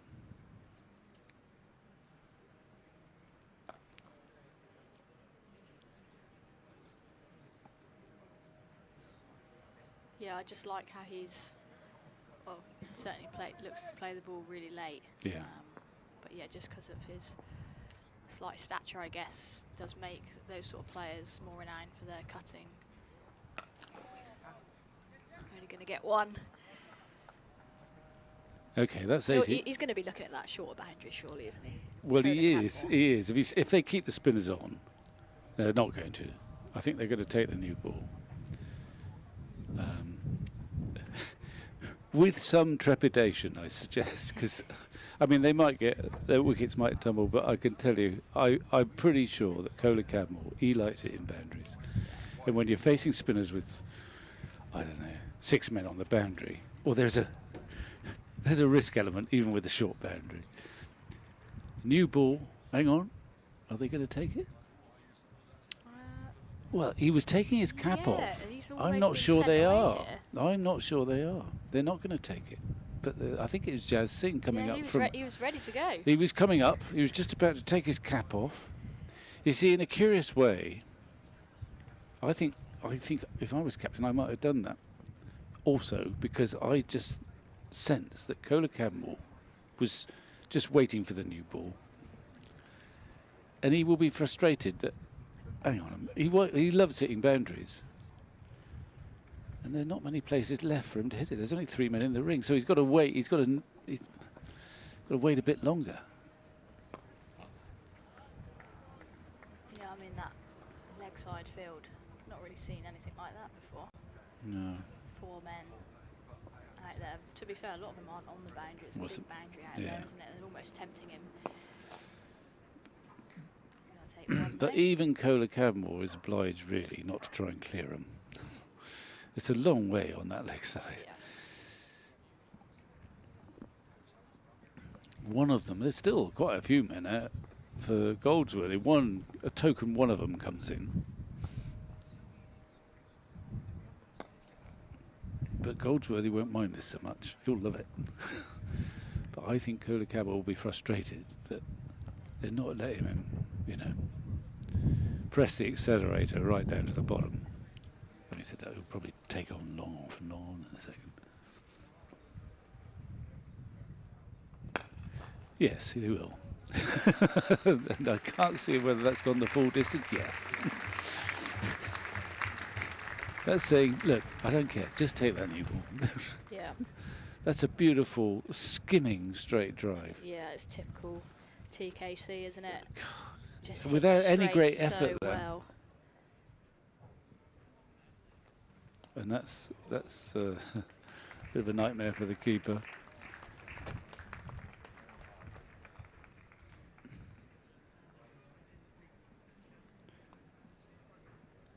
Kent have picked up 1 bowling point. That's what they'll be looking at. Where do we get, a couple more points from somewhere? They need 6 more wickets to get their 3 bowling points. It might happen if Somerset sort of go on a wild assault.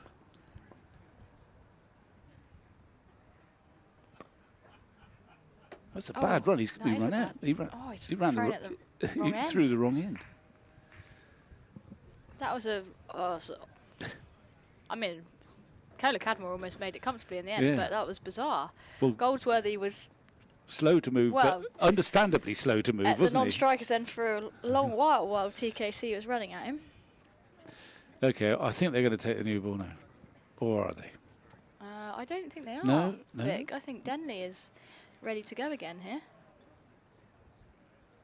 Yeah. Okay. Well, this is no. I mean, I think Kohler Cadmore will look at that leg side boundary and say, "Look, I've had enough of this. I'm going to come over to my side. I'm going to smack it towards that Andy Caddick pavilion.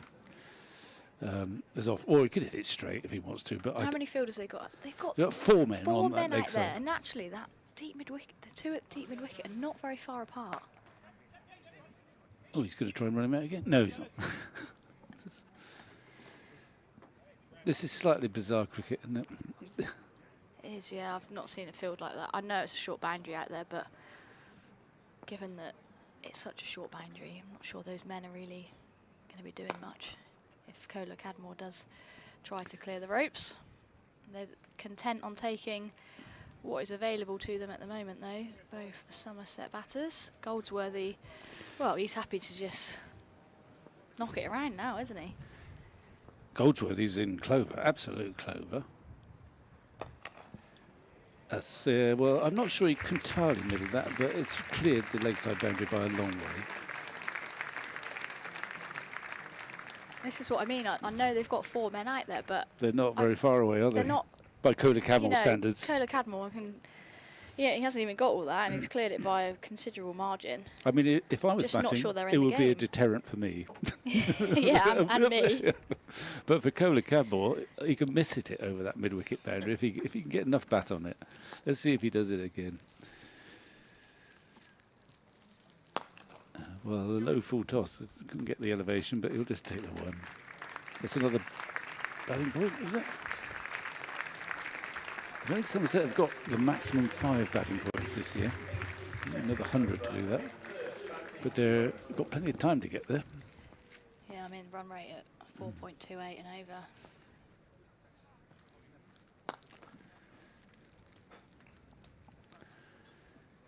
I think they've got to take the new ball now, haven't they? Otherwise, I mean, this could go on for. Otherwise, We've this been will go on saying that for a long. couple of overs. I Nick. know. They obviously can't hear us up here. Well, I'm not saying it'll improve matters, but because Kola Camel will, as I reckon hello, here he goes. Yeah, I think he's middled that one quite nicely. I don't know where that one ended up. But I got the feeling that was nearer the meat of the bat. The search party is now... Well, I said I timed it right coming back in the box to watch TKC, didn't I? Sorry, Andrew Mead, but... Oh, I mean, as a... Oh, did he catch it up there? I don't know. That's gone in the box. Is it?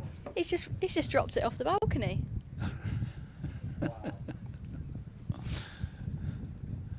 Oh, Okay. let's judge this arm. Oh, just gone for the Okay. mic drop. Okay, well, the new ball's been taken. I knew it would be eventually. The helmet has been removed from keeper Finch's head. And Kola Camel has persuaded them to take the new ball. Yeah, might be something to do with the 16 runs that were taken off the last over. Yeah.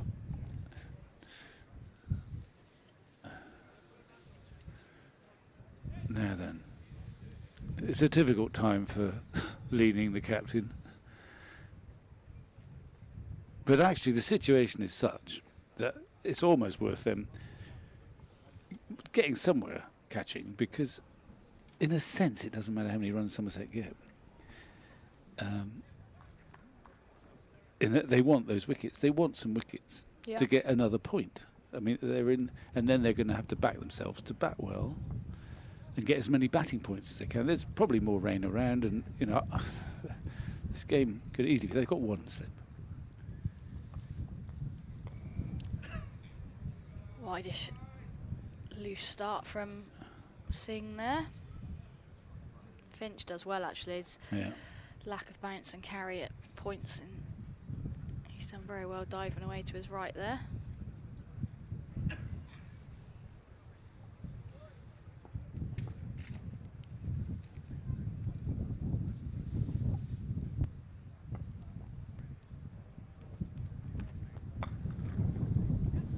Misfield at backward point. So I wonder how long Kola Camel will spend in reconnaissance against the new ball. One ball possibly.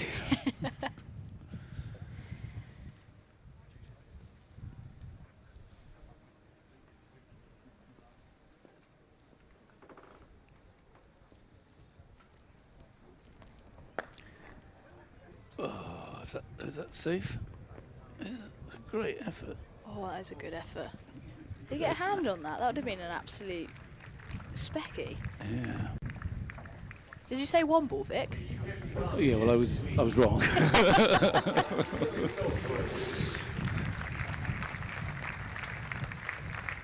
don't know what this is. It's not where he intended it to go, absolutely. But it wasn't really reconnaissance, was it? he was aiming to smack it to the but I think it was lakeside Mayeye with a great diving effort there. Did a lot of leg work from mid-on. That's not gone where he intended either. Yeah, he's not blocking many though.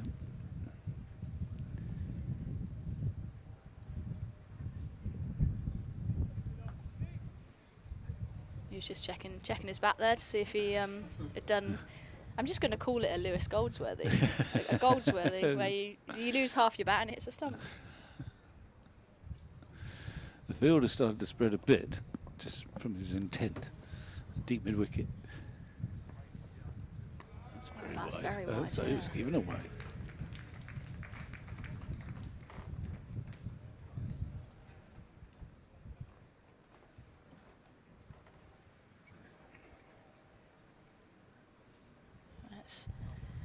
Well, it started wide, but it shaped considerably as well. Was it swinging? Yes, a bit of away movement there.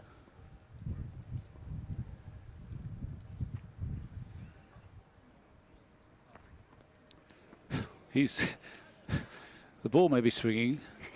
Kola Camel certainly is. Yeah, I think he's swinging harder than what the ball's swinging. That was, well, I mean, if he'd connected, that was going into the river, wasn't it? It needs to hit straight.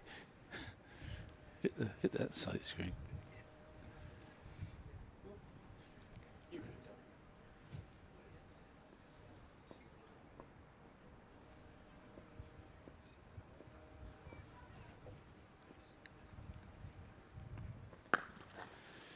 Yeah, that's better. It's gone for 6. It was over pitched. It probably swung a little bit. Almost inside out, that swing, wasn't it? I mean, the swing of the bat. And they've gone to fetch the ball. Look at that. Oh, he's just checked that. He's just chipped it almost. He's just held his shape beautifully, which he probably didn't do for the majority of he was aiming mid-wicket, wasn't it? I mean, it's just about where he wanted to land it, Jazz Singh. Just slightly over pitch, perhaps. But, you know, if the ball's swinging a bit, you're always in with a chance. And whoosh. Yeah, so Kola Cadmore moves to 39. Just the 23 balls he's faced. Goldsworthy still there on 122. And he's catching him. he's trying to, isn't he? He's trying his best. Well, they have a long partnership, he will. So Arafat's coming on, and he's got a new ball, but he's also got a long on. I don't know if he's got a long off yet. I haven't decided on that one yet. But having said that, he shouldn't have a long on to No, Lewis. he's just coming up, I think. He's coming up.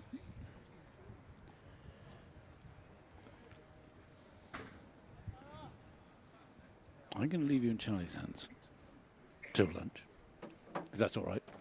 That's absolutely fine, Vic, yeah. Arafat then, he's bowling from the Marcus Trescothick Pavilion end, and on Jag's back, he's scamper a quick single.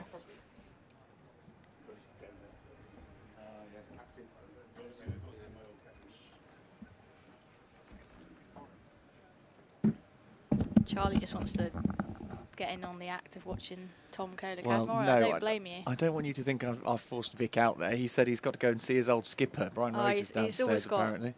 He's always got more important duties. No, nothing's more important than this, surely. Vic Marks. Well, the thing is, if it's your old skipper, and they played together a long time, those two, you can't really say no. Oh dear, loose. That is loose, and that's going to race away to that shortish boundary on the fine leg. Buys as well. Bowlers aren't exactly helping Harry Finch out behind the sticks here. Well, and that's the pressure that Tom Kola Cadmore adds when he's smashing sixes. You've got to. Bowlers are right off the length, aren't they? In line and all over the place. So pressure builds. Just had a quick look at his stats. He's 39 from. Well, he was 39 from 23 balls. No fours, 5 sixes. That's the stats of Kola Cadmore so far, which is just incredible, isn't it? Oh, no, that's another one. There's another one. Wow. Look, I wouldn't want to be parked in that car park today. I wouldn't want to be parked in that car park either. I actually always worry. I do worry about that sometimes on a double header day. Yeah. Usually the T20s are quite central anyway, but I do always wonder. I think, oh God, some of the guys will be batting like you just never know. Could be in danger, and certainly now that we've seen what Tom Kola Cadmore can do all season, you probably wouldn't want to be parking there with the short boundary that side. Yeah. Yeah, they're going to have to try and find the ball as well. And when he's batting this side, pulling over towards that area of the ground, thank you. It's just what you want as well when you've just taken the new ball for it to land on some concrete. Yeah, or a car windscreen. They're looking for it under the cars. They haven't got it. Hang on, I've got my binoculars. This is exactly the sort of reason you bring binoculars. Let's have a look then. We get cameras down there. If you can see it from here, that would be really Oh, imagine if I could spot the ball. It's like one of those old sort of football mags who used to spot the ball. They've got Stewart out. Oh, there's someone looking at a Mercedes over there. No, doesn't seem to be there. They're having a good look around the hedgerow at the back. There's I tell you what, there's a few good beards out there, some wispy white beards of the members looking out for these the ball. Oh, they're going to get a brand new. Yeah. Well, it wasn't very old, was it? No. Okay. Well, you're not parked over in that one though today, are you? You're all right. It's not under your car. No. Tuck myself in behind this big Marcus Trescothic Pavilion. Is there a special Western Storm captain space? So you get, no, unfortunately not. Oh, yeah, that's what you need next season. Put in a request. I must admit, I'm on the bike. So okay. I do love though that Jazz Singh has gone to look for that. Yeah. Like fair play. Club cricket. Like isn't club it? cricket. How many people are out here? They've brought out people from the long room and the Colin Atkinson Pavilion. They're all looking for it, wandering around the car park. Oh, this is part of the sport we love. Don't get this in football, do you? So I can't remember what game it was. I heard that someone took a catch in the crowd. It might have been in one of the Australia-South Africa games. They took a catch in the crowd and they signed the ball. They had a Sharpie on Wow. them. They signed it Signed before quickly handing it back. and then threw it back. Oh, another big one. Where's that gone? It's 4, all along the ground this time. Oh, well, that's disappointing, isn't it? Well, he's hit a 4 now. It's a shame because that would have been his 50. Had it been a 6, but it's not. He's on to 49 now. How many balls is that? 49 off 25 balls. Yeah, well, Cola Cadmore at the moment here for a good time, and if it does extend to here for a long time, well, yes, there's going to be a few more runs on that scoreboard from a Somerset perspective. Oh, here we go. Look out this time in the Ondaatje, and that's the 50 up off just 26 balls, I make that. So he's going at 2 a ball for his 50. Absolutely brilliant from Tom Cola Cadmore on the back of an England call-up this morning, and he's smashed a 50 at 2 a ball this afternoon. He's only been in for about half an hour. Oh, he's just middling them, isn't he? Absolutely. I think he's had one which he popped up into the ground, landed safe, into the air, landed safe. But other than that, everything coming out the middle. Yeah, he's just such a clean striker of the ball. You know, I remember watching him one of the first games of the season, and he absolutely crunches it. You know, even if he's hitting the fielders, he's hitting the fielders very hard. And well, at the moment, that boundary, especially to the leg side, bowling from the Marcus de Scothic Pavilion end, is just not big enough for Cola Cadmore. Yeah, I think, apologies, it was 27 balls in the end, just to be absolutely clear. My scorecard in front of me can't keep up, so 50 off 27 it was. Including 7 6s, 1 4. So 7 6s, that's 42 of the runs, isn't it? And a 4 makes it 46. And a 4, 46. He's only run, what? What's that, 9 runs? Wouldn't 50? it have been remarkable if he... Not run any. Yeah, you'd got to 50 and it's just boundaries. Yeah. Now we win. It must have happened. That's the sort of Chris Gale style innings, isn't it? Except for he is a really athletic player, to Cola Cadmore, in comparison to Gale. 7 6s, 1 4. I mean, that ratio is great as well, isn't it? 6s to 4s ratio. Just putting these stats up on Twitter. Just brilliant, especially off the call-up as well. Just proving himself that he's well informed. Oh, and this one now, has this gone so high? high? Oh, it's coming towards It's us. got miles, though. Oh, that's into. I see. He's putting a ball in every stand here. If you're a crowd member at Taunton today, you're going to get a chance of a catch because Cola Cadmore is putting it in every single stand that the ground's got. Wow. Absolutely incredible.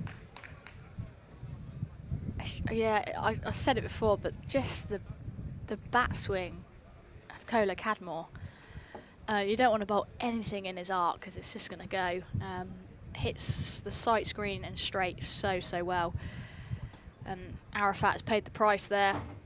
You know, they've got the new ball. They want to get it up there slightly to try and see if there is any movement with the new ball, but he just can't put it anywhere in Cola Cadmore's half at the moment. Crikey. Well, 61 from 28. we've now been playing for 2 hours this morning, and they put on 180 runs. It's been exciting, hasn't it? Really exciting. And Cola Cadmore's only been there half an hour.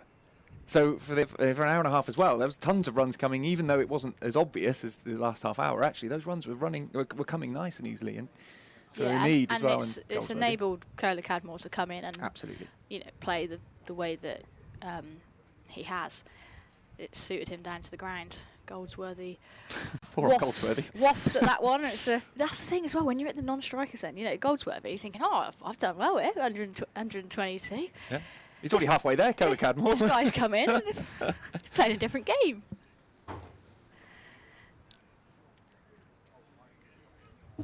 Renshaw went to 50 in just boundaries against Yorkshire in his first home game for us, in his first stint. Wow. 50 from just boundaries. Thank you very much to, drop my phone. I think it was Jamie who said, Jamie Thomas, he said that. Thank you, Jamie. And thank you to Pete Arthur, who makes a good point that Bodie, who's a big fan of Tom Kohler-Cadmore, who's been a bit of an unofficial mascot of Somerset this year, will be jumping around in delight. I'm sure he will be. For that matter, so am I, even if I am a bit older. Hope TKC gets a good shot for England, yeah. Would be after, I mean, in this form, he's been so good for Somerset, not least, you know, in the white ball, especially taking that catch at the end at Edgbaston to win the T20 Blast. But he has been a really good performer for Somerset, first season with the club, and I don't think anyone would say that it was a bad move. No, I think it's been a brilliant signing. I think he's fitted in brilliantly. We've obviously got a great bunch of lads here as well, but I think he's fitted seamlessly into the group. And that'll be the end of Goldsworthy, who's trying to go attacking there, and he's just put it straight into the arms of cover. I think it might be the captain, is it, leaning and takes that catch.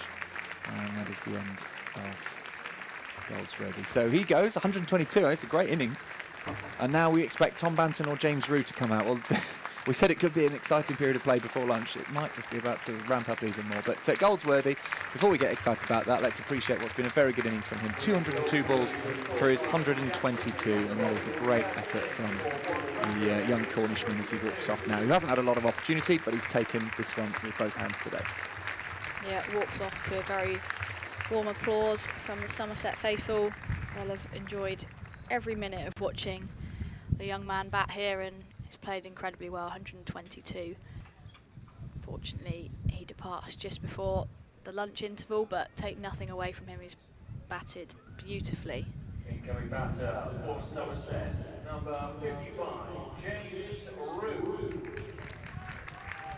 Rue, who, well, he knows a thing or two about scoring runs this season in particular. Yeah, been a bit of a run machine this year, hasn't he, Rue? Yeah. Yeah, I've loved how he's gone about things. Just looks like he's got a great temperament, and backed up by obviously, you know, a lot of skill.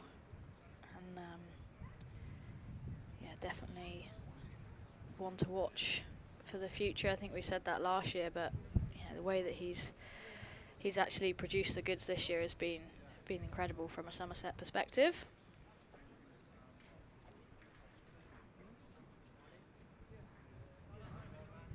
Tom Kohler-Cadmore seems to have sorted out his hair, which is good. He just took his helmet off briefly there. He looked like he'd been sort of, I don't know, it's like a bit of a, it was like a wide Mohican.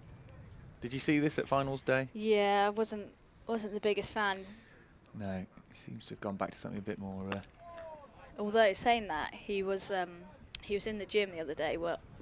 Storm played our last couple of home games here at Taunton, so a few of the lads were in and around, and Tom was in the gym, and he was gymming with a couple of other lads. I didn't know who they were, whether they were sort of physios or whoever, but one of them said, "Oh, your hair at the minute, mate, it's just a bit dull, a bit boring." And I was thinking, oh, well, don't say that to him, because he might get some funky ideas again. Well, it did the trick. I mean, Somerset did go on to win the T20 Blast. I don't know if it was down to his hair much, but the thing is, for me, these players, especially when you're getting towards the knockout stages of a competition like that, you're on TV quite a lot. Surely, like, no one was looking at that thinking, "Oh, that's the hairstyle that I want to go for." Were they? Was he doing it for a bet?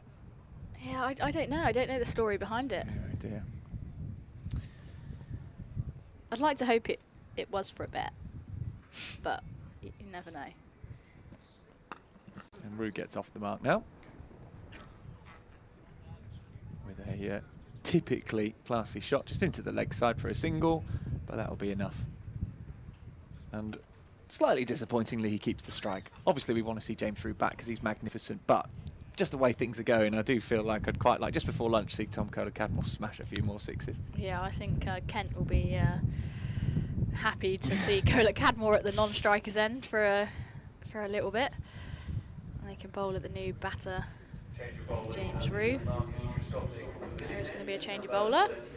Joey Everson returning to the attack.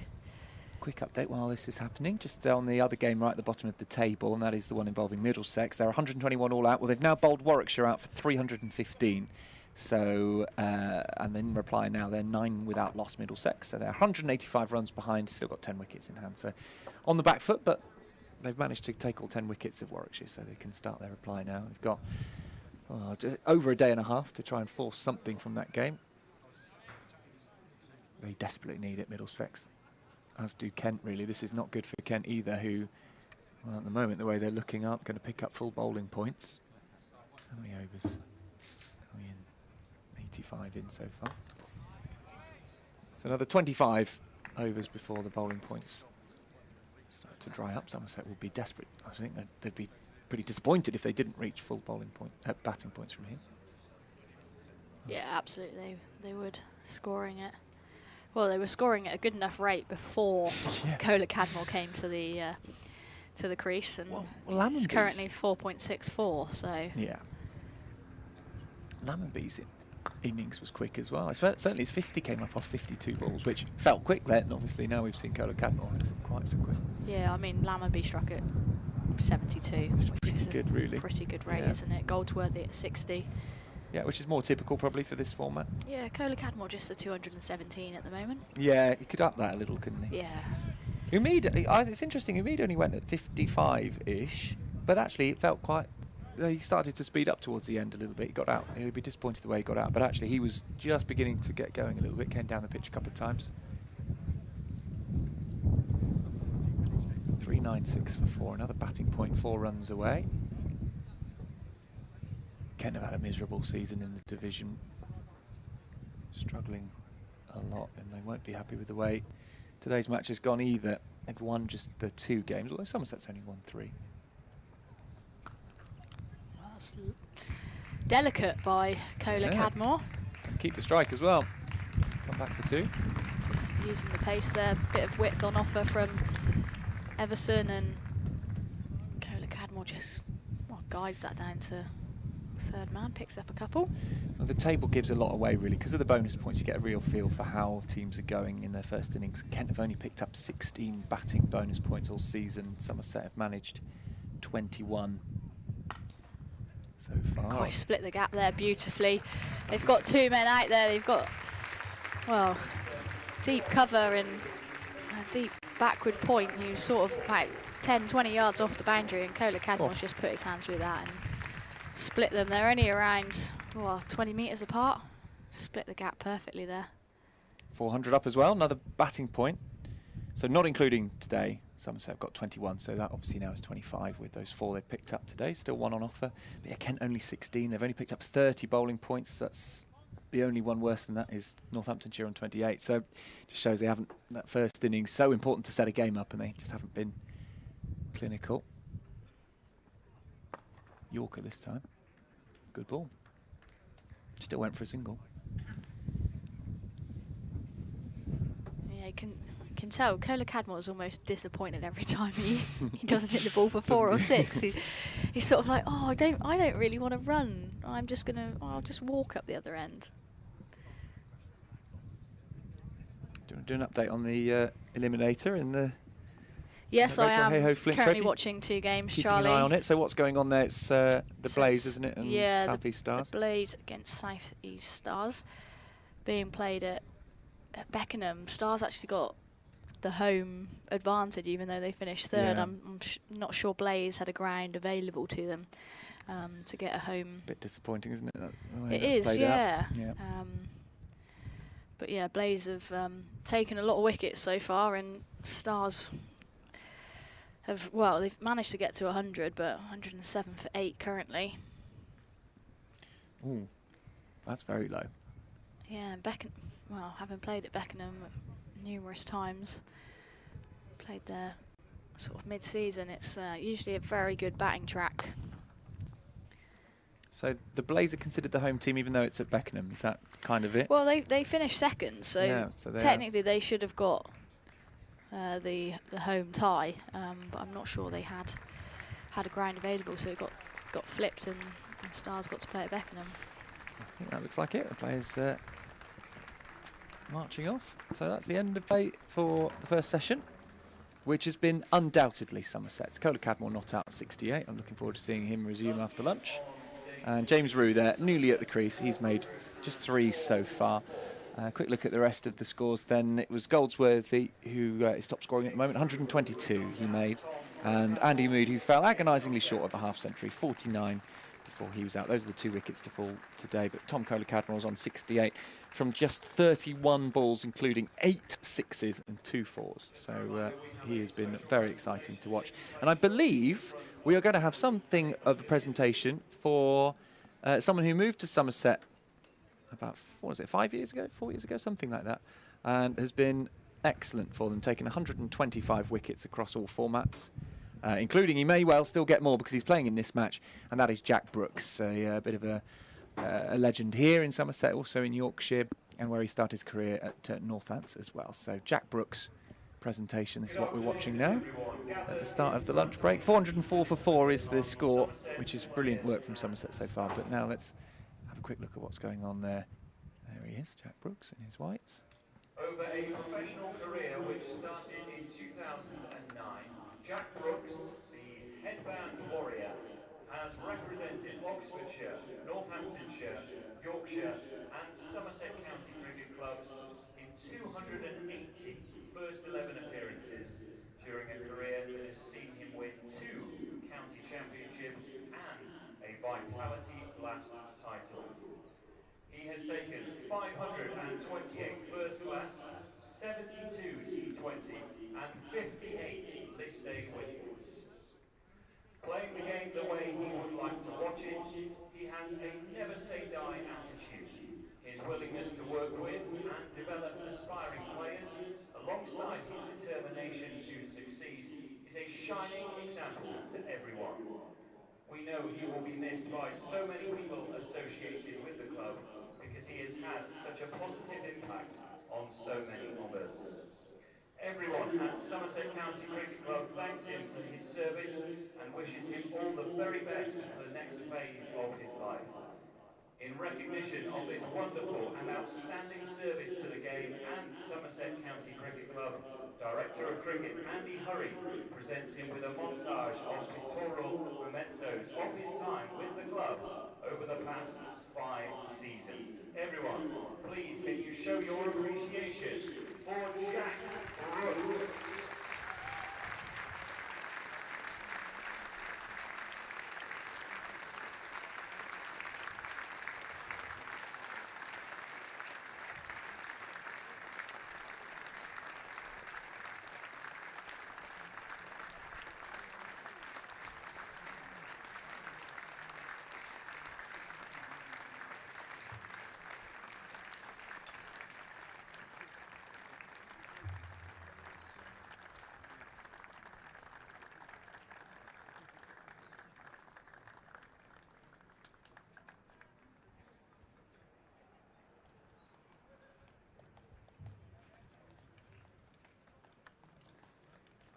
Thank you everyone, and thank you to the Kent players and officials for staying for that presentation as well. Enjoy the lunch interval.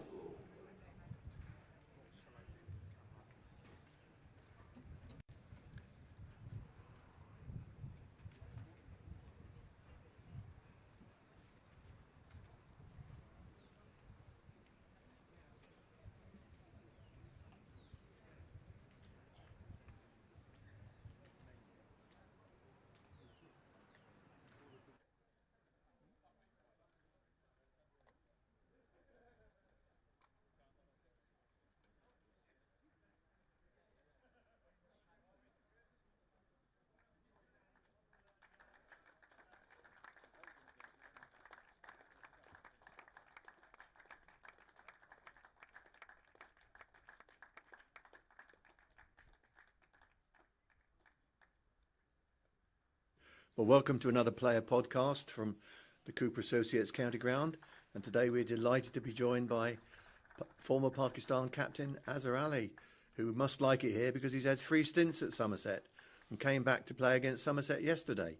So Azhar, what's it like to be back at the ground? Yeah, thank you very much for having me on the show. I think it's always a pleasure to be back at Taunton and playing at Cooper Associate County Ground. It's always a lovely setting here, always a tremendous crowd. So I had some nice conversation yesterday as well with the crowd as well. So it was really nice to be back and meeting with all my old teammates and the staff as well. Now, you came first here in 2018 You'd never played county cricket before. So how did it end up that you came here, actually? Can you remember how the sort of setup came about? Well, obviously, Darren, my obviously my manager, he was obviously looking for the club, but Saj first time met me at Hampshire. Yeah. We were playing one day game there, so we had a meeting there, and obviously they were looking for an overseas after, I think. What's the left? Matt Renshaw. Matt Renshaw was had to go back to play for Australia somewhere. So yeah, so from there on, I think we got a couple of discussions, and then we finally signed for. We had I think we had a test series before that. Yeah. So after that, I came here and played the half season, like I think 7 championship games there. Then it was always a pleasure. So it was wonderful first season I had. And you had big boots to fill because Matt Renshaw had done pretty well here, but you went to Worcester in your first game and got 100. I mean, 125, that was pretty special, wasn't it? Yeah, it was very special. I think first, wherever you go, you want to start well. So it was a lovely start, I think, and we were, going for championship that year as well. So it was very important to keep winning games, and I think to start with that contribution was huge for me. And Worcester is one wonderful ground as well to start off. So very good pitch. So yeah, I was lucky then. You were lucky then, and you played for quite a few sort of crucial innings after that, didn't you, for Somerset, and enjoyed quite a successful season. Yeah, I think we had a wonderful season, and unfortunately, Surrey had. I think Surrey won that season, and I think we were winning and they were winning, and it was very tough to catch them almost. But I think we had a very dream season. Unfortunately, that season we couldn't finish on top. But I think all in all, it was a wonderful season. Okay, and then obviously you went away and came back the following year, and probably had almost the most memorable time you'd had here, I would have thought, with you had a fantastic run in the Royal London One Day Cup, didn't you? Yeah, that was brilliant. I think we, again in that season, the performance in all formats, I think was fantastic. And it's hard to almost win everything, but the good thing was we were consistent in all three formats. We were, again, I think, finished second in a couple of games before in championship. We were almost winning it, and unfortunately in last two games didn't go really well. But then winning the Royal London One Day Cup was special because in last few years, obviously that was my first final with Somerset, but because it was building up for a long time, we haven't won any trophy for 20 years, I think. So, and also lost in few of the finals, so which was like a bit nervy start to the final. But I was pretty confident the way we were playing, the potential we had in the team was like.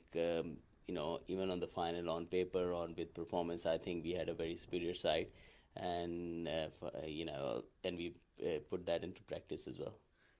And if we could just sort of reel back a bit from the final, because you did pretty well in the competition right the way through. You scored over 400 runs in that competition, but you also performed with the ball, didn't you? You went to Worcester and got a fifer. Now tell me all about that. How did that come about? Well, we had a game against Gloucester, and it was a very close game, and we were like, we bowled only 5 bowlers then, and it was a slowish wicket, and I always felt like, I remember saying to James Hildreth that, Hildy bhai, I think I should be bowling few overs here, spinning and stopping, and he said, yes, I think, but the game kept going, and I couldn't say to Tom Abel that, I should bowl here. It will help the team. But I just kept it in me, and then eventually we lost the game because one of the bowlers had an off day, which can easily happen. So then we were doing gym in the gym. So I just spoke to Tom Abel that during the middle overs, we should somewhere find 2, 3, 4, or maybe 5 overs from one of our, 6th, 7th, 8th bowler. We all had option. Tommy Will could bowl, I can bowl, Trigo can bowl. So I think we should just get few overs in, just in case someone doesn't have a good day out there, good outing out there, or might get injured or something. So we have a cushion. So he agrees. The next game, he put me on to bowl in 20th over against Middlesex on a flat track at, I think, Redlet. So like, ball was flying all over the park there. So I said, like, oh, today's not the day.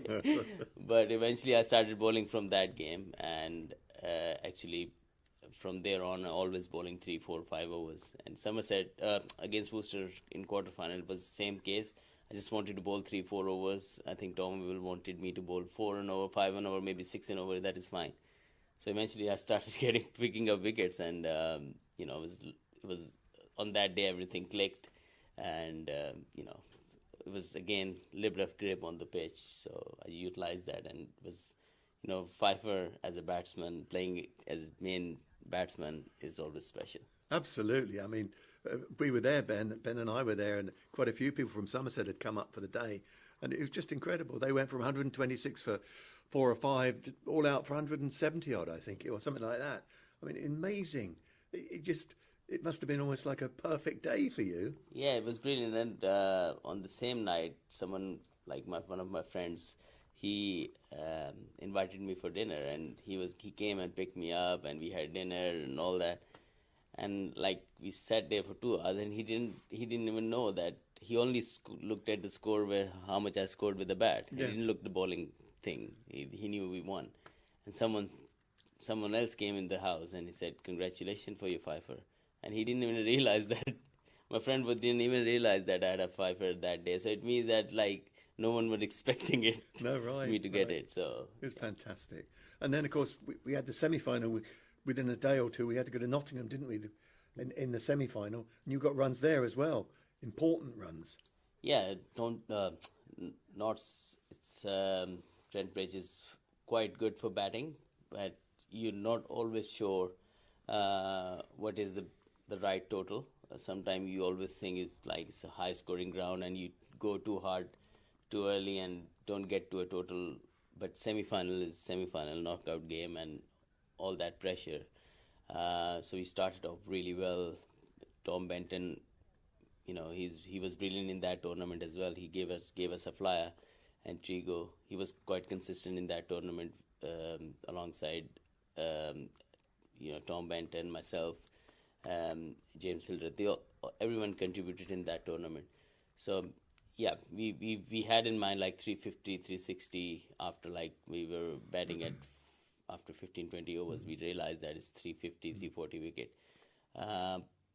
Yeah, so I enjoyed quite a good track, but I think the bowling attack we had was phenomenal. They get wickets through the middle as well, as well as new ball. That was fantastic to have. So we knew that if we have runs on the board, 350 odd or 330 or anything like that, we'll be able to defend it. And of course, off to Lords. I mean, always special to play at Lords, isn't it? Yeah, it's fantastic. Lords I made my test debut there. It's amazing ground, amazing atmosphere. But like final, Royal London final was amazing. All the fans from Taunton, Somerset, all over the Somerset, they went, and it was huge sport for us, and it was fantastic atmosphere for us. Special. I was not well there on that day. Had some chest infection or something, but managed to play the final and lift the trophy. Amazing. Right, and then you came back in 2019. You liked it so much that you came back for a third stint in 2019, the last few matches of the season. 2021, I think. 2021, sorry, yes, yeah. 2021, beg your pardon. Yeah, I mean, you came back again. I mean, but what is it about Somerset that you like so much? Well, what is it that attracts you back here? Because obviously you were quite happy to come back and for a third time here. Yes, I always enjoyed, like, first 2 seasons was fantastic. I think the the vision of the club is always like, when you see that they always want to win, always want to produce new players, homegrown players. So I love the vibe in the dressing room, everything. The boys are fantastic. So I really enjoyed my time. So any time I get a call, I have no second thoughts. I just come. You enjoyed living in Taunton? Yeah, it's a bit quiet, but it's a proper cricket town, I think. So I just mostly I enjoy more cricket ground, obviously, than Taunton itself. But I think it's a beautiful town. But at the moment, I'm enjoying Worcester City more. I'm sure you are. Yeah, but I mean, obviously, you were here yesterday with Worcester. I mean, what was it like going out to bat in front of what used to be your home crowd? It used to be your home ground. Well, it was a mixed feeling, but I think I was quite relaxed, and I was just enjoying the moment playing back at the Cooper Associate ground. I think it's the crowd is very welcoming, and obviously, playing any game is another opportunity to perform, and I wanted to win the game for my club, my present club at Worcester. But obviously, there was my old teammates were fielding or bowling at me. Was a different feeling. Yeah, absolutely. Azza, we've enjoyed having you here the 3 times you've been here playing, and thank you for your time this morning. Always welcome and always a pleasure to talk to you back here at Taunton. Thank you very much indeed. Thank you for having me.